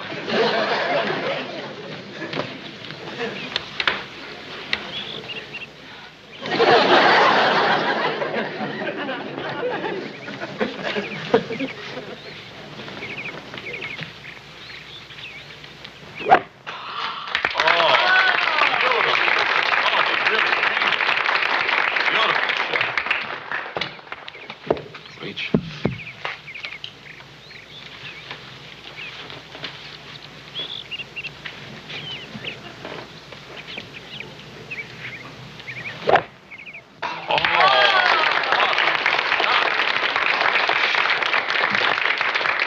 Is he married?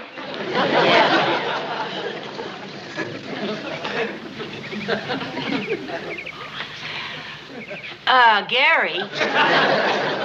You're doing it backwards. You should stand the way Mr. DeMeritt and Mr. Weininger do. Lucy. What? I'm standing this way because I play left-handed. Oh.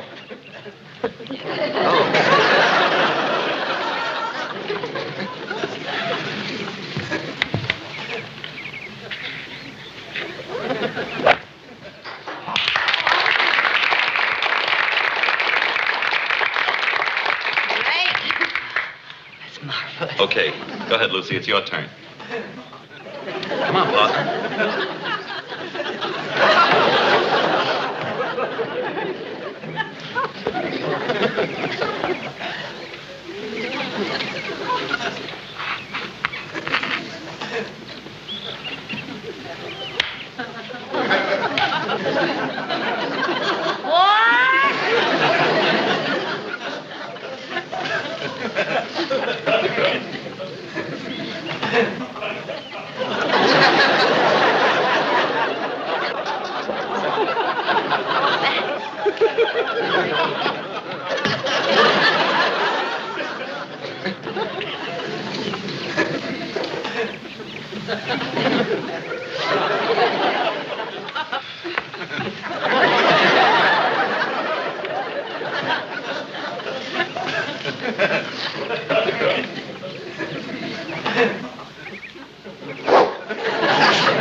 see. Try to see where my...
How long we been on this first tow?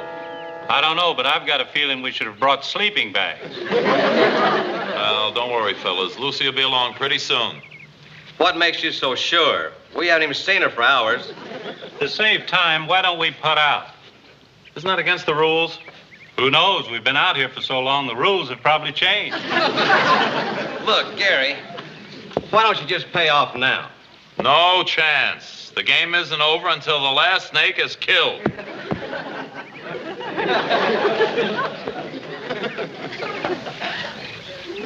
Hi, Gary. Hi, Mr. Weininger. Hi, Mr. Demerit. How about that? She still remembers us. Hey, what happened to the gallery? They were here so long, they demanded a coffee break. Where's Viv? She went on home, but she told me to tell you she'll leave a light in the window. Oh, okay. Well, what do we do now? You're away, Lucy. Put out. Oh, I'm away. Would you step back just a little, please?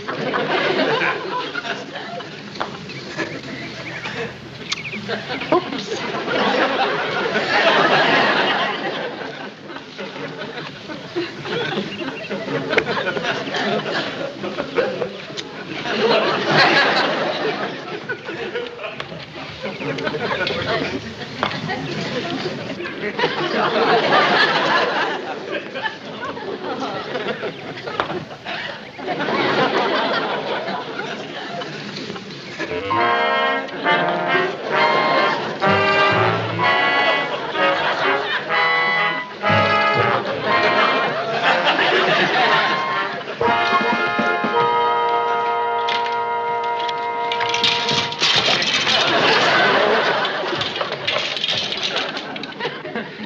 Oh, I'm terribly sorry, Mr. Demerit. Oh, that's all right. It's very interesting. I haven't sliced in years. Well, I guess it's like swimming. Once you learn to slice, you never forget.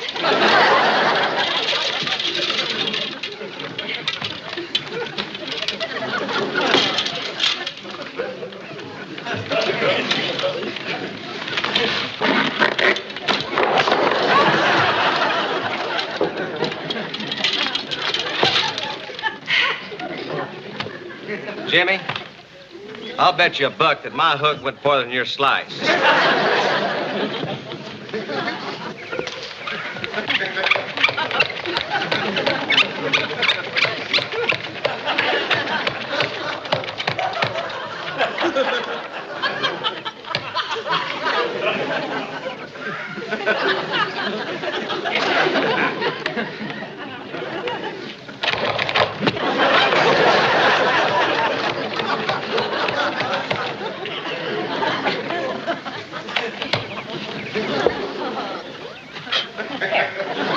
Lucy, Yeah.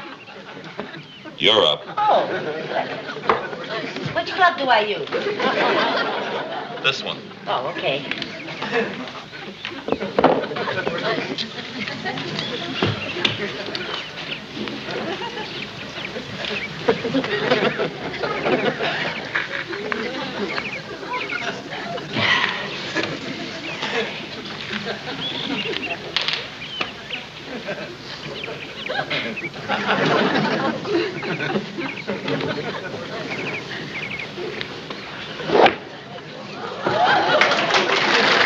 How about that? Right down the middle. Come on, boys.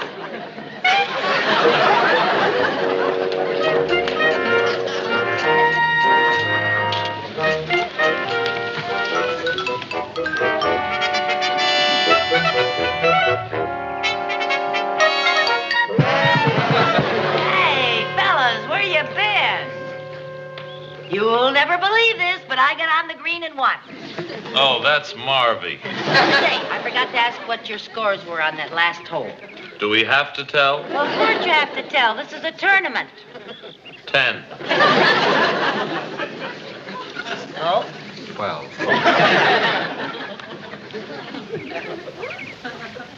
Jimmy? 15. I got a 7. Well, gentlemen, shall we putt out? Oh, I'm away.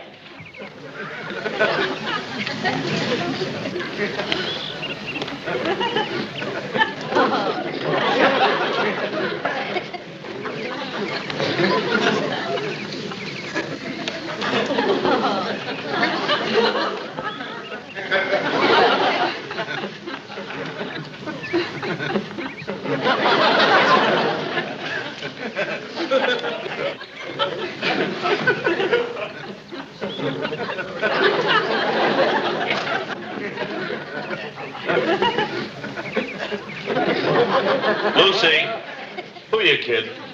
That's at least a 20-foot putt. Will you just hit it?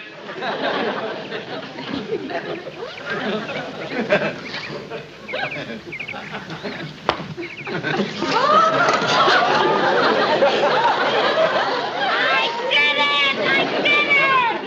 Isn't that great? I got a 2.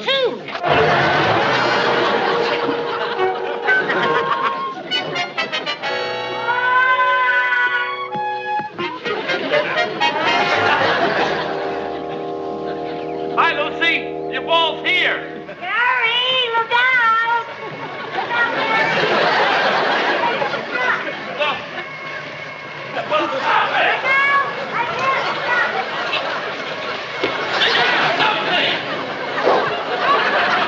Well, you can't keep on around like that all day long, Lucy.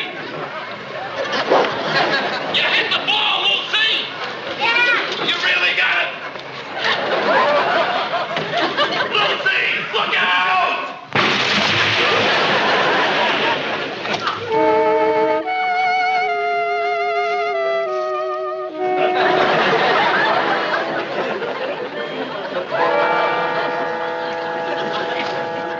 Here, you win the bet.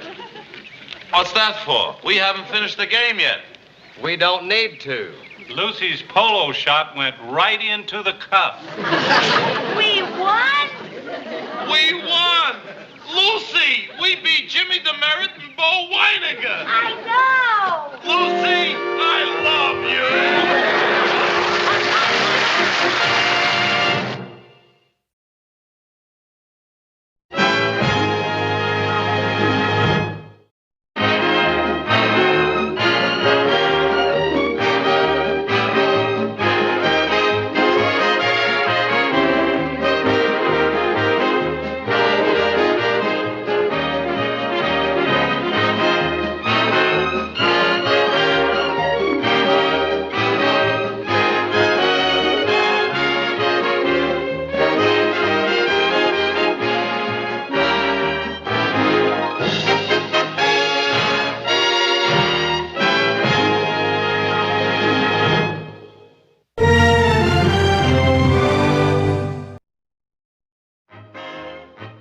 Lucy Show, starring Lucille Ball.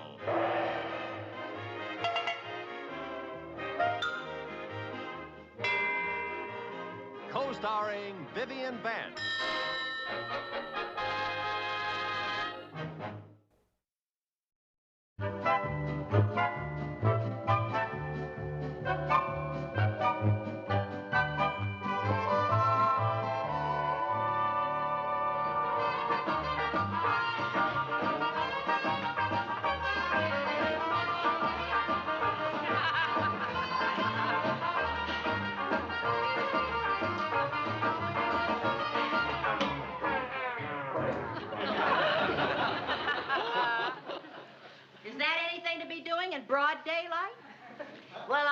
maybe we could twist this year instead of repeating that stale soft shoe.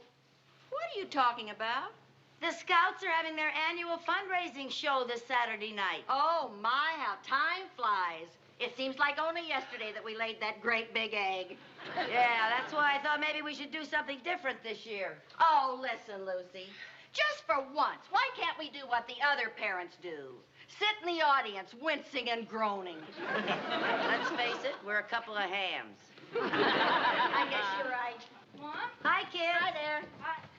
We've been working out the program, and we got most of the talent lined up. Oh, well, now, how does it feel to be big producers? It's fun. Yeah, there's no business like show business. Have you got a lot of talent lined up? Yeah. I'll be doing my dance number, and Jerry here's going to be master of ceremonies. Master of ceremonies? Well, that's quite a promotion. Now, the only thing we haven't got yet is an act to headline. A really big drawing card. That's where we need your help. Yeah, well, you'll be very happy to know that we have something new for you this year. Aunt Lucy?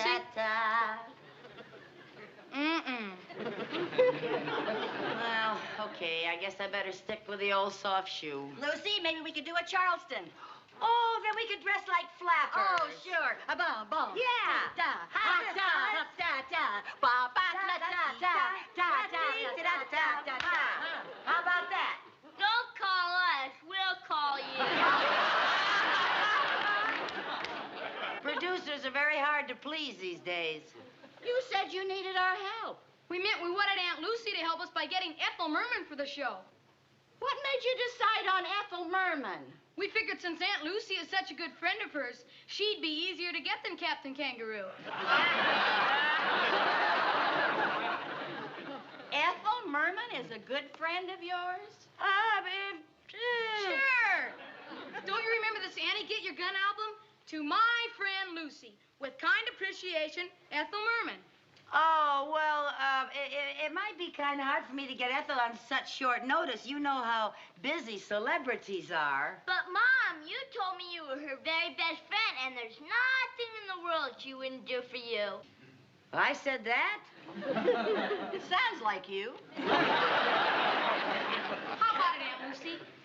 Well, now, are you sure you wouldn't rather have me and your mom? The audience would get more for its money. There's two of us. There's only one of her. Please, Mom, this is our first big show, and we can't take a chance on unknowns. Unknowns? Will you get her for us, please, Mom? Well, I'll see what I can do, but please don't expect a miracle. I hope your feelings aren't hurt, but we're going to need you two for something a lot more important than acting. Oh, really? You want us to stage and produce the whole show? No, to sell tickets. Oh. Come on, let's get over to the auditorium. Yeah, that's right.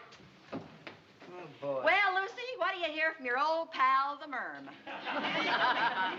Well, now, I did meet her. Oh, sure. Where? In Rudy's record store while she was autographing these albums. When? 17 years ago. And she singled you out of the crowd for her undying friendship. Well, not exactly, but I was only 8 people away from her, and when I passed my money up to her and she passed my album back to me, she gave me a very sweet smile. Oh, well, if you gave me $5.95, I'd give you the sweetest smile you ever saw. Well, I better give her a call right now. Call her? She won't remember you. Why not? I remember her. For heaven's sake. Well, what am I going to do? I don't want the boys to know I was fibbing. I promised to help them out. The best way you can help them out is to sell tickets. Oh. Come on now. Let's get dressed and go down and see Mr. Mooney and ask him if he'll let a couple of unknowns sell tickets in his bank. Oh, all right. Ethel Merman is your best friend. Well, now, I didn't say that. She's my best. I know you're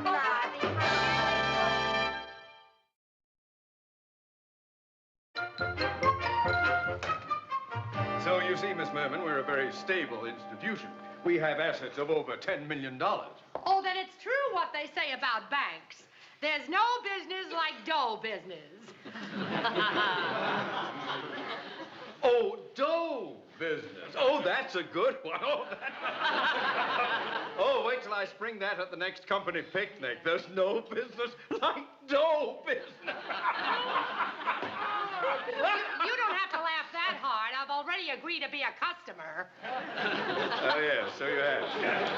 Well, if you step this way, Miss Merman, I'd like to get your address here in Danfield, please. Well, I'm staying at the Elm Tree Inn, but that's only until I can find a house to rent. Oh, well, maybe I can help you there, too. Well, thank you. Yes. But let me give you a word of advice. Don't let a broker tell anyone that he's looking for a home for Ethel Merman. Use an assumed name. If a homeowner knows that he is renting to a big celebrity, he will take you to the cleaners. So, you see, Miss Merman, I think it would be wise. Mrs. Schmidlap. Agnes Schmidlap. Oh, that's a lovely assumed name. Thank you. Well, now that we've cleared the... Oh, you'd better give me the address of your former bank, Mrs. Schmidlap. Oh, you don't have to call me Mrs. Schmidlap. Oh, yes, I do. Don't look now, but here comes the village blabbermouth. Pardon me, Mr. Mooney. When you finish, could... Viv! Viv! What? Ethel Merman! Oh, what? Oh, my goodness. Oh, what? Ethel Merman, what are you doing in Danville? You don't believe this? We were just talking about you. Just this morning, we were talking... Lady. I hate to disappoint you, but this is not Ethel Merman. What? Not Ethel Merman? My name is Schmidlap. Schmidlap? Agnes Schmidlap. Well, you certainly look like Merman. Believe me, I'm pure Schmidlap. Well, for heaven's sake, oh my. I sure am sorry you're not Ethel Merman because she is my favorite star. Oh, mine too. I've seen every show she's ever done. I've seen every one of them twice. Really? You know, the one I liked best was Annie Get Your Gun. She was just marvelous in that. Oh, yes, she was great in that, but she was absolutely magnificent in Call Me Madam. Mrs. Schmidlap, if you will sign the papers, please. Forget about the papers. What did you girls think about her and Gypsy? Oh, brilliant. Just brilliant. Brilliant, huh? Yeah. Oh, I tell you, when that girl comes out on a stage, she's just pure magic. Magic, huh? Oh, absolutely. When she starts to sing, I get all tingly. I don't even care if she doesn't have a good voice.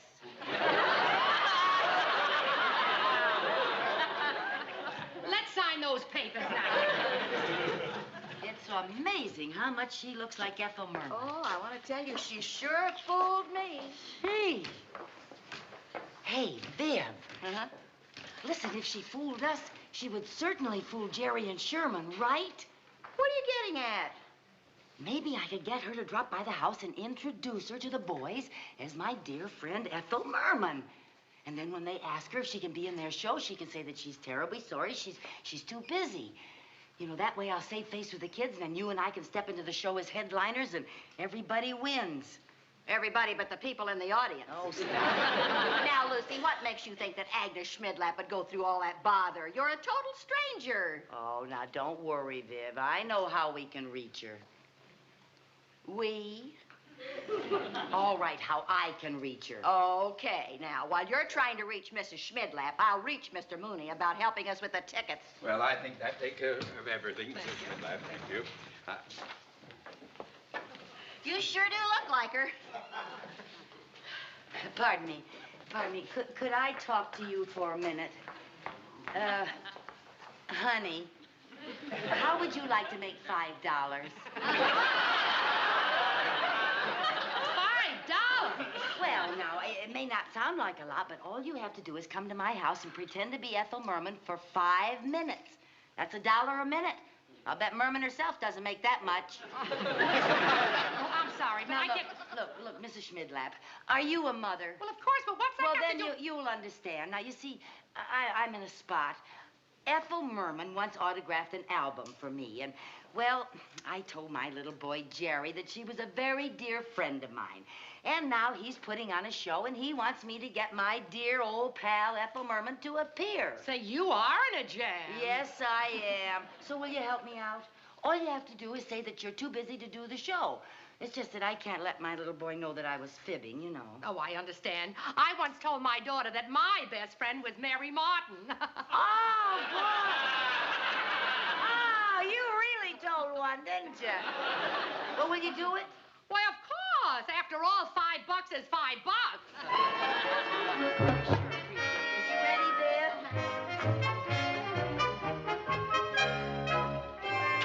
Here we are, Agnes. Just put your things there, dear. Now, remember, you just pretend you're Ethel Merman and leave the rest to me. Jerry! Sherman, where are you? We're up here. Well, come on down here. We have a surprise for you. Come on. Jerry, Sherman, I'd like you to meet an old friend of mine. Say hello to Ethel Merman. Hiya, fellas. Ethel Merman! Gee, you look just like the album cover. I told you we were very good friends. Gosh, Miss Merman, are you going to be on our show? Well, unfortunately, Miss Merman has a very busy schedule, and she will not be able to make it. Oh, she's rehearsing for a television show that night, darling. But it's for the Scouts. We're raising money to send underprivileged kids to camp. Now, darling, Miss Merman is busy. Oh, couldn't she change a rehearsal? No, dear, you can't change your rehearsal, can you, Miss Merman? You bet I can. I'd be happy to appear on your show. You don't have to do it, Ethel, just because we're such good friends. But I want to do it. Oh, boy, that's great, right, Jerry? I'll say as long as we can't get Captain Kangaroo. Come on, let's go to Scout headquarters and tell Mr. Hampton the big news.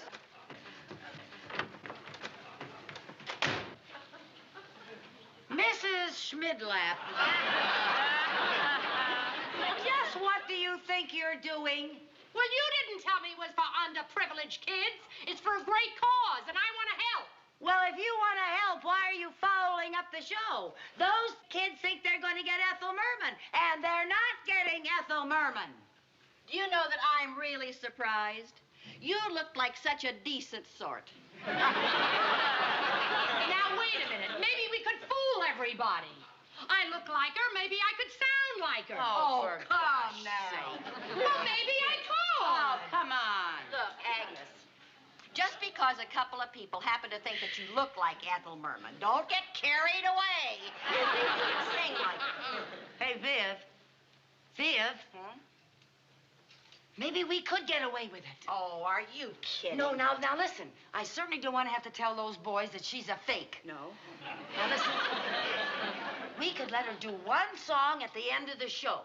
You know, and if the crowd gets ugly, we could sort of hustle her out the back door. And I could have you waiting in the car with a motor running. It's worth a try. Hey, can you sing at all? A little. All right, now listen. The boys are having a rehearsal tomorrow, right here at 3 o'clock. I want you here at 2. I'll be here. Okay.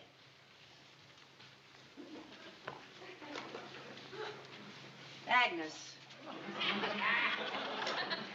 I don't know what your little game is, but $5 is my limit.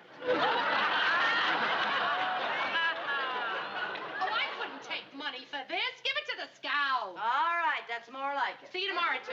Okay.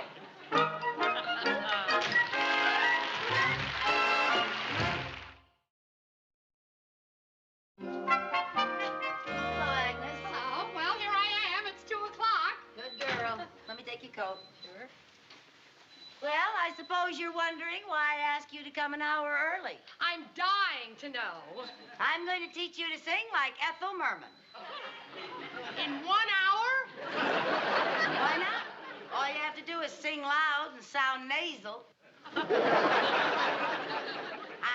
got rhythm, I got rhythm, I got rhythm. Who can ask for anything more?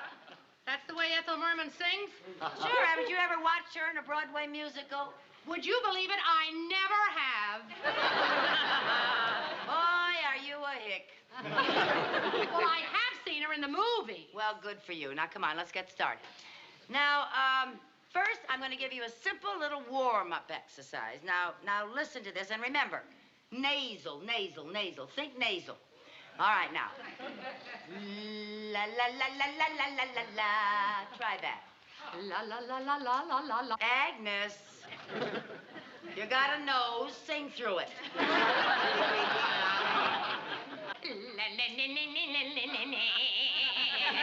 Oh, boy, have we got a lot of work to do. Haven't you ever had any singing lessons? Never. I believe it. Have you?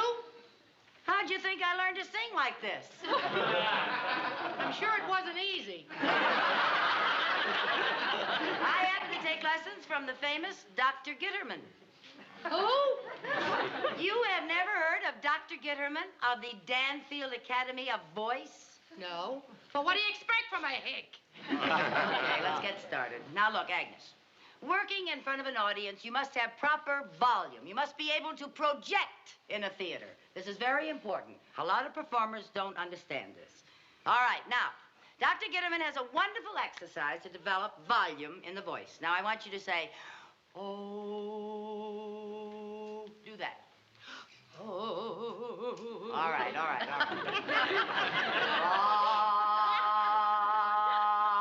Do that. All right. Now, I want you to put them together, starting softly and letting the tone out fully. Ooh,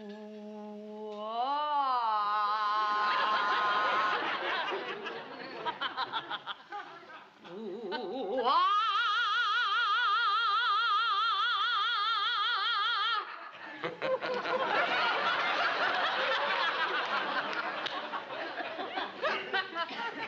Well, maybe we won't have to worry about your volume. Now, I want to work on your tonal quality. I want you to repeat after me. Ah-ooh-ga. Ah-ooh-ga. Do that. ah-ooh-ga. Ah-ooh-ga. Now, let's do a few of those. Ah-ooh-ga. Project. Ah-ooh-ga. Ah-ooh-ga. Ah-ooh-ga. Ah-ooh-ga. Hey, hold your hats, kids. We're going around a corner. Whee! Ah-ooh-ga. Ah-ooh-ga. Ah-ooh-ga.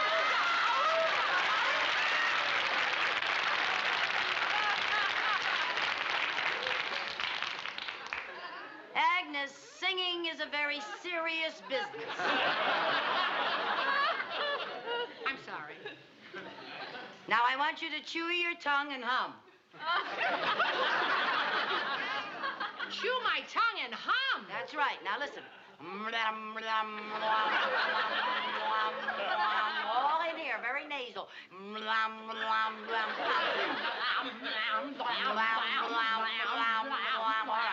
right. Now, listen to me very carefully. I want you to chew your tongue and hum and think of your voice as an umbrella. Now, do this with me. Now, open it up.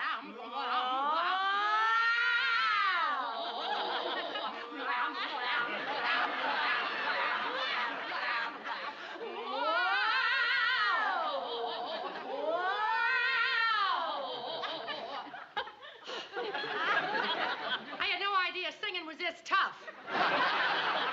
You bet. It took years of practice to get my voice where it is today. But don't feel too bad, Agnes. Some of us have it, and some of us don't. Well, maybe with a little practice, I'll get lucky. Well, maybe. We got a lot of work to do. That's all I know. Lucy.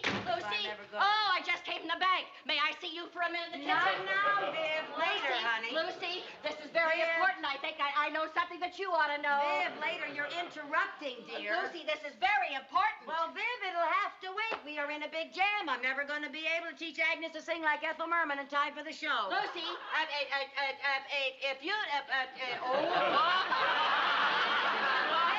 What is the matter with you? Now sit down, will you? I'll talk to you later. Good heavens, girl. Okay. Have it your own way. Now then, oh boy, I don't know. Oh, wait a minute. Why didn't I think of this before? You know what we're going to do? We're going to play one of Merman's records backstage while you stand in front of the curtain and mouth the words. You think you can handle that, Agnes? I'll try. All right. Lucy, Evan, please, some other time. All right, now, you better watch me first, because I know all the thing that the merm does. I know just the way she stands, all the things she does with her hands and everything. Now, you watch me. All right, now, play. I got rhythm. I got music. I got my man who can ask for anything more. I got daisies in green pastures. I got my man who can ask for anything more. An old man trouble, say I don't mind him, 'cause you won't find him round my door.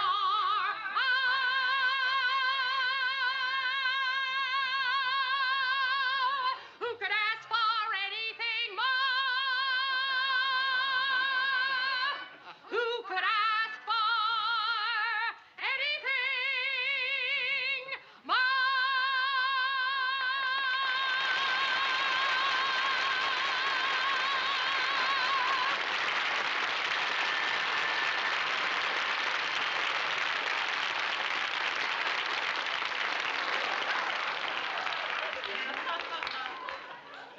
That's what I was trying to tell you. Oh, I have never been so embarrassed in my life. Oh, forget it, Lucy. You give wonderful singing lessons. Oh, Agnes, why didn't you tell us you were Ethel Merman? Well, it was all Mr. Mooney's idea. I'm going to rent a house here. And he told me if I use my real name, the price would go up. Oh, that Mr. Mooney. He thinks everybody's as money mad as he is. Say, we better get going. I better get my number started for the scout show. You mean you're still going to be in the show? Well, if it's good enough for Agnes Schmidlap, it's good enough for me. Thank you. Ethel, this is going to be the nicest thing that ever happened to this gal. Oh, it sure is. Who's that? Oh, Mrs. Carmichael. Oh, may I speak to Mrs. Schmidlap for a few minutes, please? You can drop that Schmidlap routine. Oh, you know who she really is, eh? Yes, I do. And thanks to you, I made a complete fool of myself. You can't pin that on me. I just moved to town a year ago. Excuse me. Now, Mrs. Schmidlap, Miss Merman, I dropped over to tell you that I found a house for you. Wonderful. And the rent is very reasonable since I got to the owners before these two put it on the local teletype. There's just one drawback. The house won't be available right away. Oh, that's okay. I'll stay at the Elm Tree Inn. Oh, nonsense. You can stay with us. Oh, I couldn't impose like that. Impose? Why, for heaven's sake, it's the least we can do after what you're doing for Jerry and Sherman, right, Viv? Oh, sure, we'd love to have you. Sure. Only where's she going to stay, Lucy? In the guest room. The guest room? Yes, the blue room with the chintz drapes. That sounds like my room. Now, wait a minute. I don't want to put Vivian out of her room. Oh, now she wants you to. She wants to have something to tell her grandchildren. She wants to be able to tell them that the great Ethel Merman slept in her bed. Don't you, Viv? Yeah, I was wondering what I was going to tell my grandchildren. Well, if you insist. You know, to tell you the truth, I'm awfully sick of hotels. Yes, well, then it's all settled. Mr. Mooney, how long are we going to have the pleasure of having a big Broadway star under our roof? Yes, how long are we going to have that pleasure? Oh, not very long. The present tenants will be out in 3 or 4 weeks.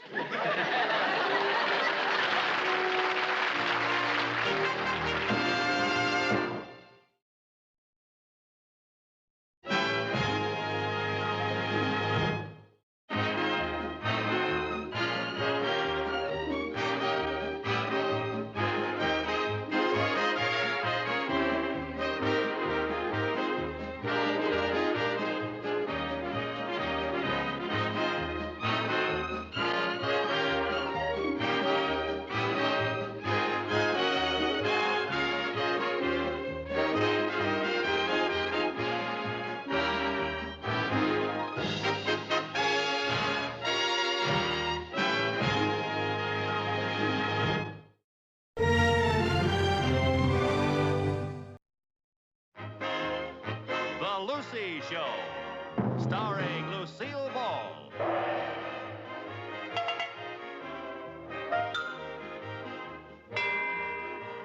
Co-starring Vivian Vance.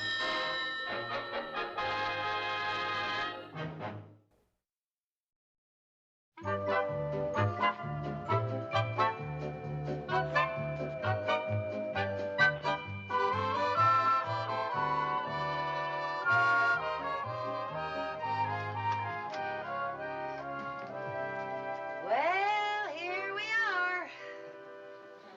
This is the place you want us to buy? Yeah, what do you think of it? Oh, we must have the wrong address. No, this is it, Four Corners Cafe. But the ad says for sale. Beautiful restaurant, great location, real moneymaker, A1 condition.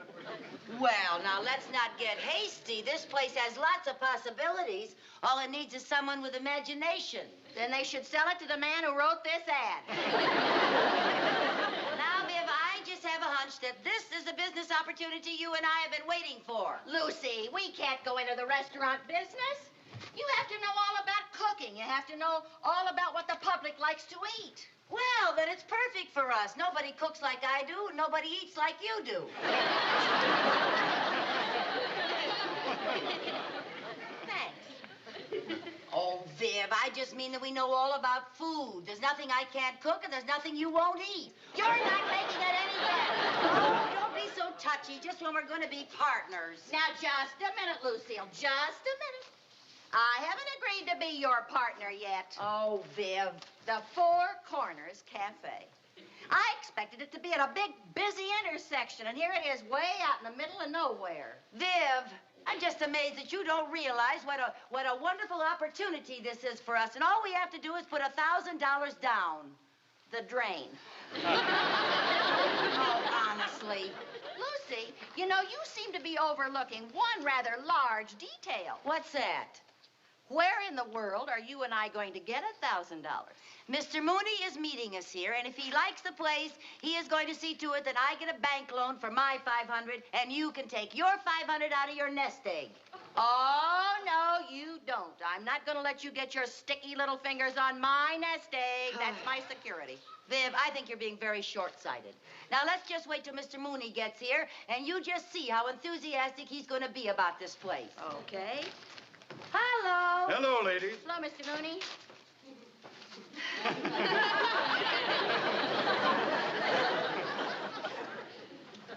Goodbye, ladies. Mooney. Yes. The least you could do is have the courtesy to tell us what's wrong with it. If I told you what's wrong with it, I wouldn't be courteous. Oh, Mr. Mooney, you are a banker, and you don't seem to understand one of the basic fundamentals of business. And just what is that? You have to spend money to make money. Then you should be the richest woman in the world. Now, ladies, if you will excuse me, I have to get back to the back. If my bloodhound hasn't lost the scent... Well, looks like we're not going to be in the restaurant business. Oh, I sure hate to let this opportunity of a lifetime slip through our fingers. I'm afraid we'll have to, unless one of us has a rich uncle who's going to leave us money in his will. Wait a minute. I know an uncle I can get the money from. Who? Uncle Sam. Sam, I never heard you mention him. Is he on your mother's side? No, I mean the government. We were in the waves. We're entitled to a GI loan. We are? Sure. Everybody that served their country's entitled to a GI loan if they want one. Is typing 8 hours a day in the Navy purchasing department considered serving your country? Certainly it is. If we hadn't typed those requisitions to order those nuts and bolts, to build those ships, to take those troops overseas, we never would have won that war. You know, the way you make it sound, I'm surprised they didn't make us admirals. Anyway, I know we're entitled, and all we have to do is write to the Veterans Administration. Apply for the loan, wait a couple weeks, and we'll have our $1,000. I didn't know that. Sure. That sounds pretty simple. Well, what do you say? Shall we do it? Why not? Okay, come on. I'll write the letter right away. Good. Oh, wait. Oh, I just had a horrible thought. What? What if somebody buys this place before we get our money from the government? Oh, they wouldn't do that to a couple of veterans. Now, they might. we better buy this place right now. We'll take $1,000 from your nest egg and we'll put it back after we get the GI loan. That's great, yeah. Okay. Take the $1,000 from my nest egg, and then we'll put it... Oh, no, you don't. But your money is perfectly safe. Or are you trying to tell me that you don't trust the United States government?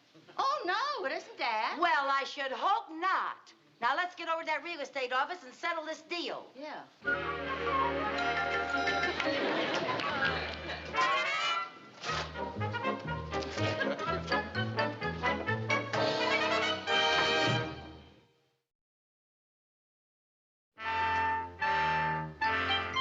Well, Lucy, here we are in the restaurant business. We haven't had one single customer. Well, now, honey, we have to be patient. After all, we've only been open 5 days. Oh, I should have known better. Well, first few days, folks probably thought we were jammed, so everybody stayed away because they hate crowds. Well, let's get in touch with those folks, because if they hate crowds, they're going to love it here. You know, Viv, we were very lucky to find a couple like Herbert and Olga. As soon as people taste Olga's wonderful cooking, we'll build a reputation by word of mouth. Well, now, first we got to get a mouth in here to get a word out of. Well, now, we have a lot of friends. A lot of friends? Where are they? Well, we have 2 good friends that sent us those 2 horseshoes of flowers. Lucy? What? We have 1 good friend. I sent that one. We don't have any good friends. I sent the other one. Wait a minute. Here comes somebody. Yes? Herbert! Olga! Yes? There's a customer coming! Places, everybody! Places! Get behind the cash register! Where are the menus? What did I do with the menus? Oh, here they are. He's getting out of the car. Oh, pooh. What's the matter? He looked at his back tire and drove off. At ease, everybody. That's the closest I've been to a tip in 5 days. I got a tip for you. If anybody ever does come in here, push the lobster. In 1 more day, he has to go bye-bye. Well, I guess we better take some lobster home for dinner. You know, we've been eating very well. Last night, beef stroganoff, and the night before that, duckling with orange sauce.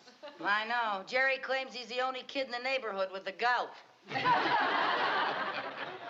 I think I hear another car. You don't. Yes? Herbert, Olga, get in your places! Places? There's places, everybody! Oh, back in the cash register! I got the menus. I'd almost forgotten what a customer looks like. How do you do, sir? Welcome to the Four Corners Cafe. All of our tables are reserved, but I'm sure we can squeeze you in. Yes, number 12 is free. And what would you like, sir? I'd like to give you a special delivery letter.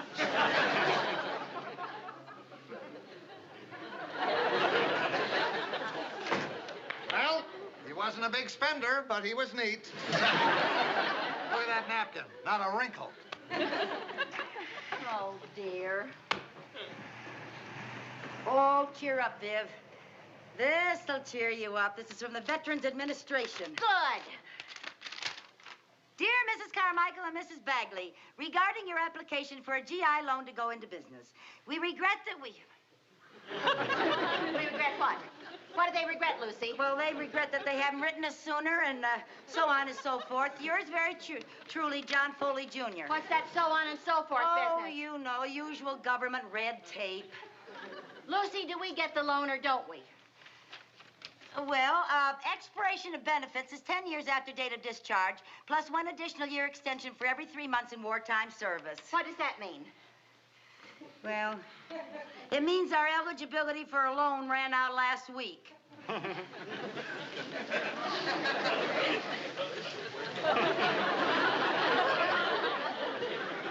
Viv? Viv?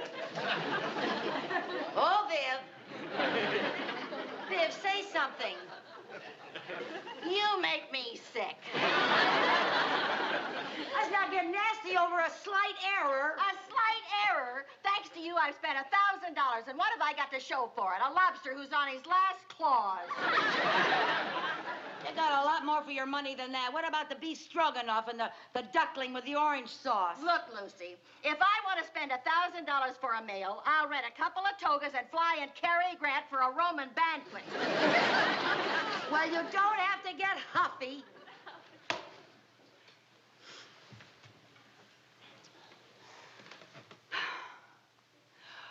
Wait a minute. Do you know where we made our big mistake? Yes. Deciding to live together 6 years ago. No, I mean, if we should have changed the name of this place. We should have given it a whole new look. People probably think it's the same old Four Corners Cafe. How about making it a Spanish restaurant? Great. We'll call it El Fiasco. Oh, all right. Now, look, Viv, your only chance to get your money back is to make this place a success. Now, come on, help me think. What's it gonna be? Think! What are we gonna call it?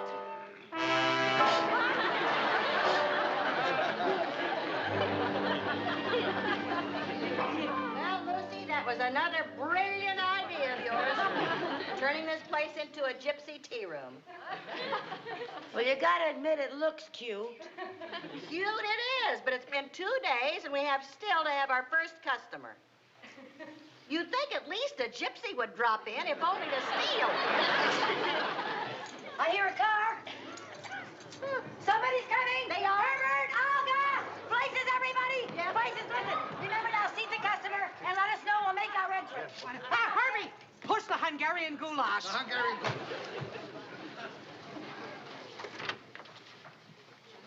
Welcome to the Gypsy Tea Room. We'd like to see the owners. They'll be with you in a minute. Would you like to sit down? Well, okay. Tell me, how's business? Great. All the gypsy truck drivers eat here. Glad to hear that.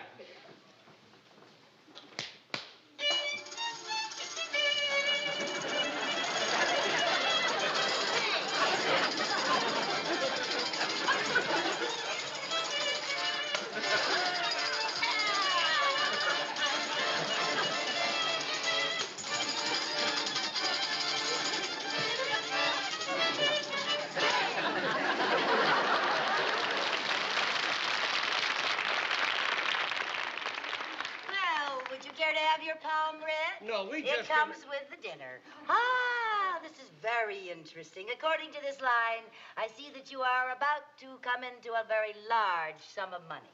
Good, because we came here to collect for the money you owe us for the linen supplies. Oh, well, according to this other line, I see that you are very patient and you are willing to wait until we get it. Lady, you are a very bad fortune teller. Okay, Charlie, let's go. Pardon me, lady.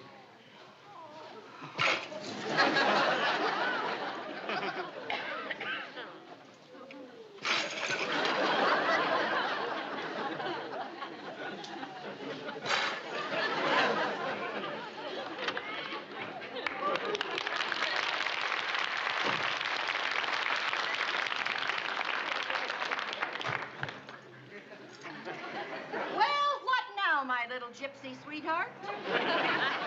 How could he do that? It was simple. We didn't pay his bill. I mean, how could he do that without breaking the dishes? Oh, Lucy, for heaven's sake. Well, we might as well board up the place and go into bankruptcy. Now listen, Viv, staying in business is our only chance to get your money back. I'm only thinking of you. Oh, thanks a heap. I guess I just overestimated the gypsy craze. I'll say you did.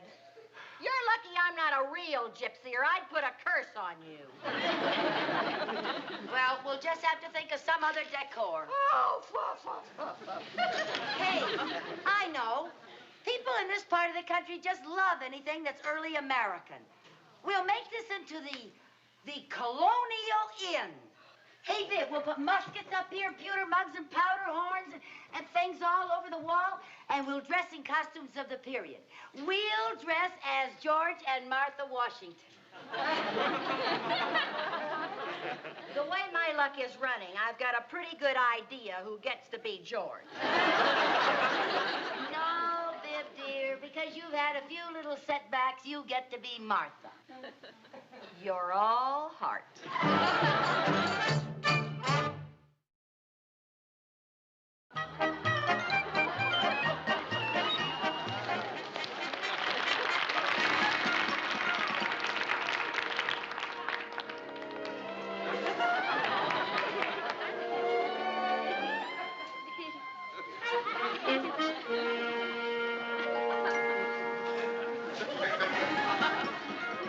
Well, what do you say now, George? We did the whole place over. We don't have any more customers than we had before. Well, let's put it this way. We don't have any less.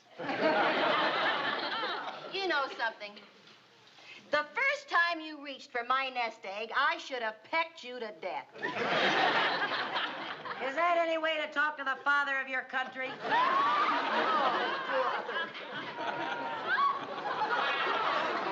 We'd like to talk to you, General Washington. What about? So far, we haven't seen 1 cent of our salary. We'd like our mustering out pay. Now, if you'll just give me a little more time. Now, look. Do you have the money or don't you? And we want the truth. Well, in this getup, I could hardly tell a lie. Okay. We quit. Oh, can't you just stay a little longer? We're bound to get a customer soon. Well, if you do, push the Yankee pot roast. And Martha, take my advice and close up this joint and open up a candy store. You know, I didn't think things could get any worse, but I was wrong. Not only do we have no customers, now we have no waiter and no cook. I don't think they're allowed to leave like that. That constitutes desertion. Oh, give up, General. We're finished. Oh, no, we're not. There's a car pulling up. And a lot of people are getting out. Probably some more bill collectors. Bill collectors don't bring their dates. Dates? Viv, there's a man out there who writes a society column for the Danfield Tribune. Yes? If we can impress him, we got it made. Oh, boy. Places, everybody! Wait a minute. We can't do that. We can't impress him. We don't have a cook or a waiter. Well, you get out there and cook. All right. Oh, I don't know how to be a restaurant cook. Oh, all right. I'll cook and you wait on table. I don't know how to be a waiter. Well, what do you know how to do? I know how to throw away $1,000. Get out here. Now, this is important. Now, go on. Cook.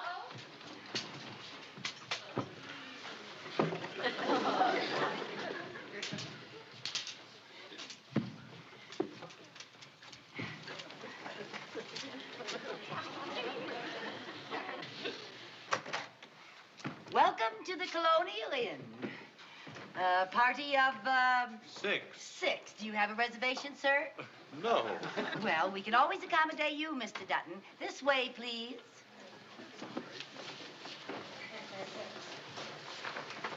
There we are. Pardon me. There we are. I'm curious, sir. How did you find our little place? I didn't. We were driving over to Ridgebury and the bridge was out. Oh, well, I guess that's as good a way as any. Lucy? Yes? Pardon me. What's the matter? I'm just taking their orders. Herbert says he's going to take the food in place of their salaries. They can't do that. That's what I told them. Well, go back and tell them again. Have you decided what you want to order? What do you recommend? Well, Yankee pot roast. No, I had pot roast for lunch. Oh. Well, everything is good. A lot of people in town just love our roast turkey. Sounds good to me. 1 roast turkey. We'll have the turkey, too. 2. That sounds good to me. 3. Why don't you just bring us 6 turkeys? 6 roast turkeys. Now you have choice of soup, salad, and dessert.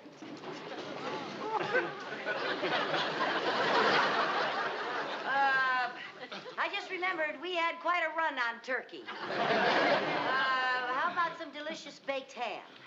Oh, all right. We're in a hurry. I guess ham will be fine. Why don't you make it 6 ham dinners? 6 ham dinners. You still have a choice of soup, salad, and dessert.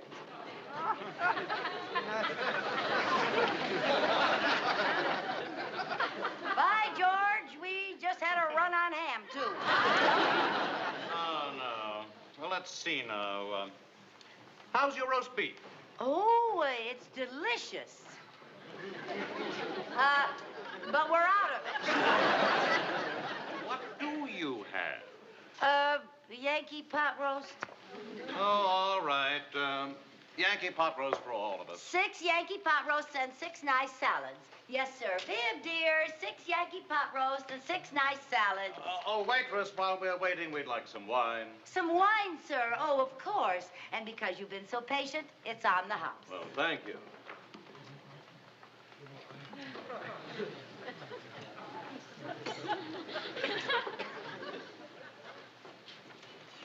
Hi.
Why did you do that?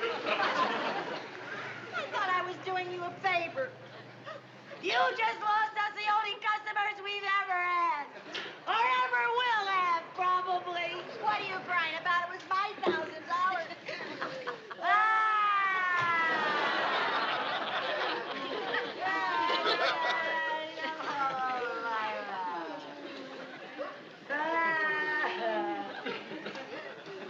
This must be the way it looked the day George left home to cross the Delaware.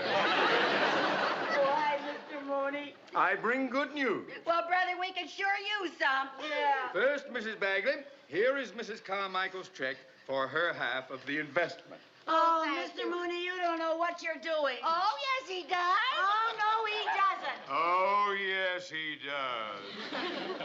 Now, Mrs. Bagley, Mrs. Carmichael owns half this place, right? Right. Then I can tell you my good news. You know the new road they're putting through to New Rochelle? Yes? Well, they are going to bypass Brewster and tunnel right through Stone Mountain. So?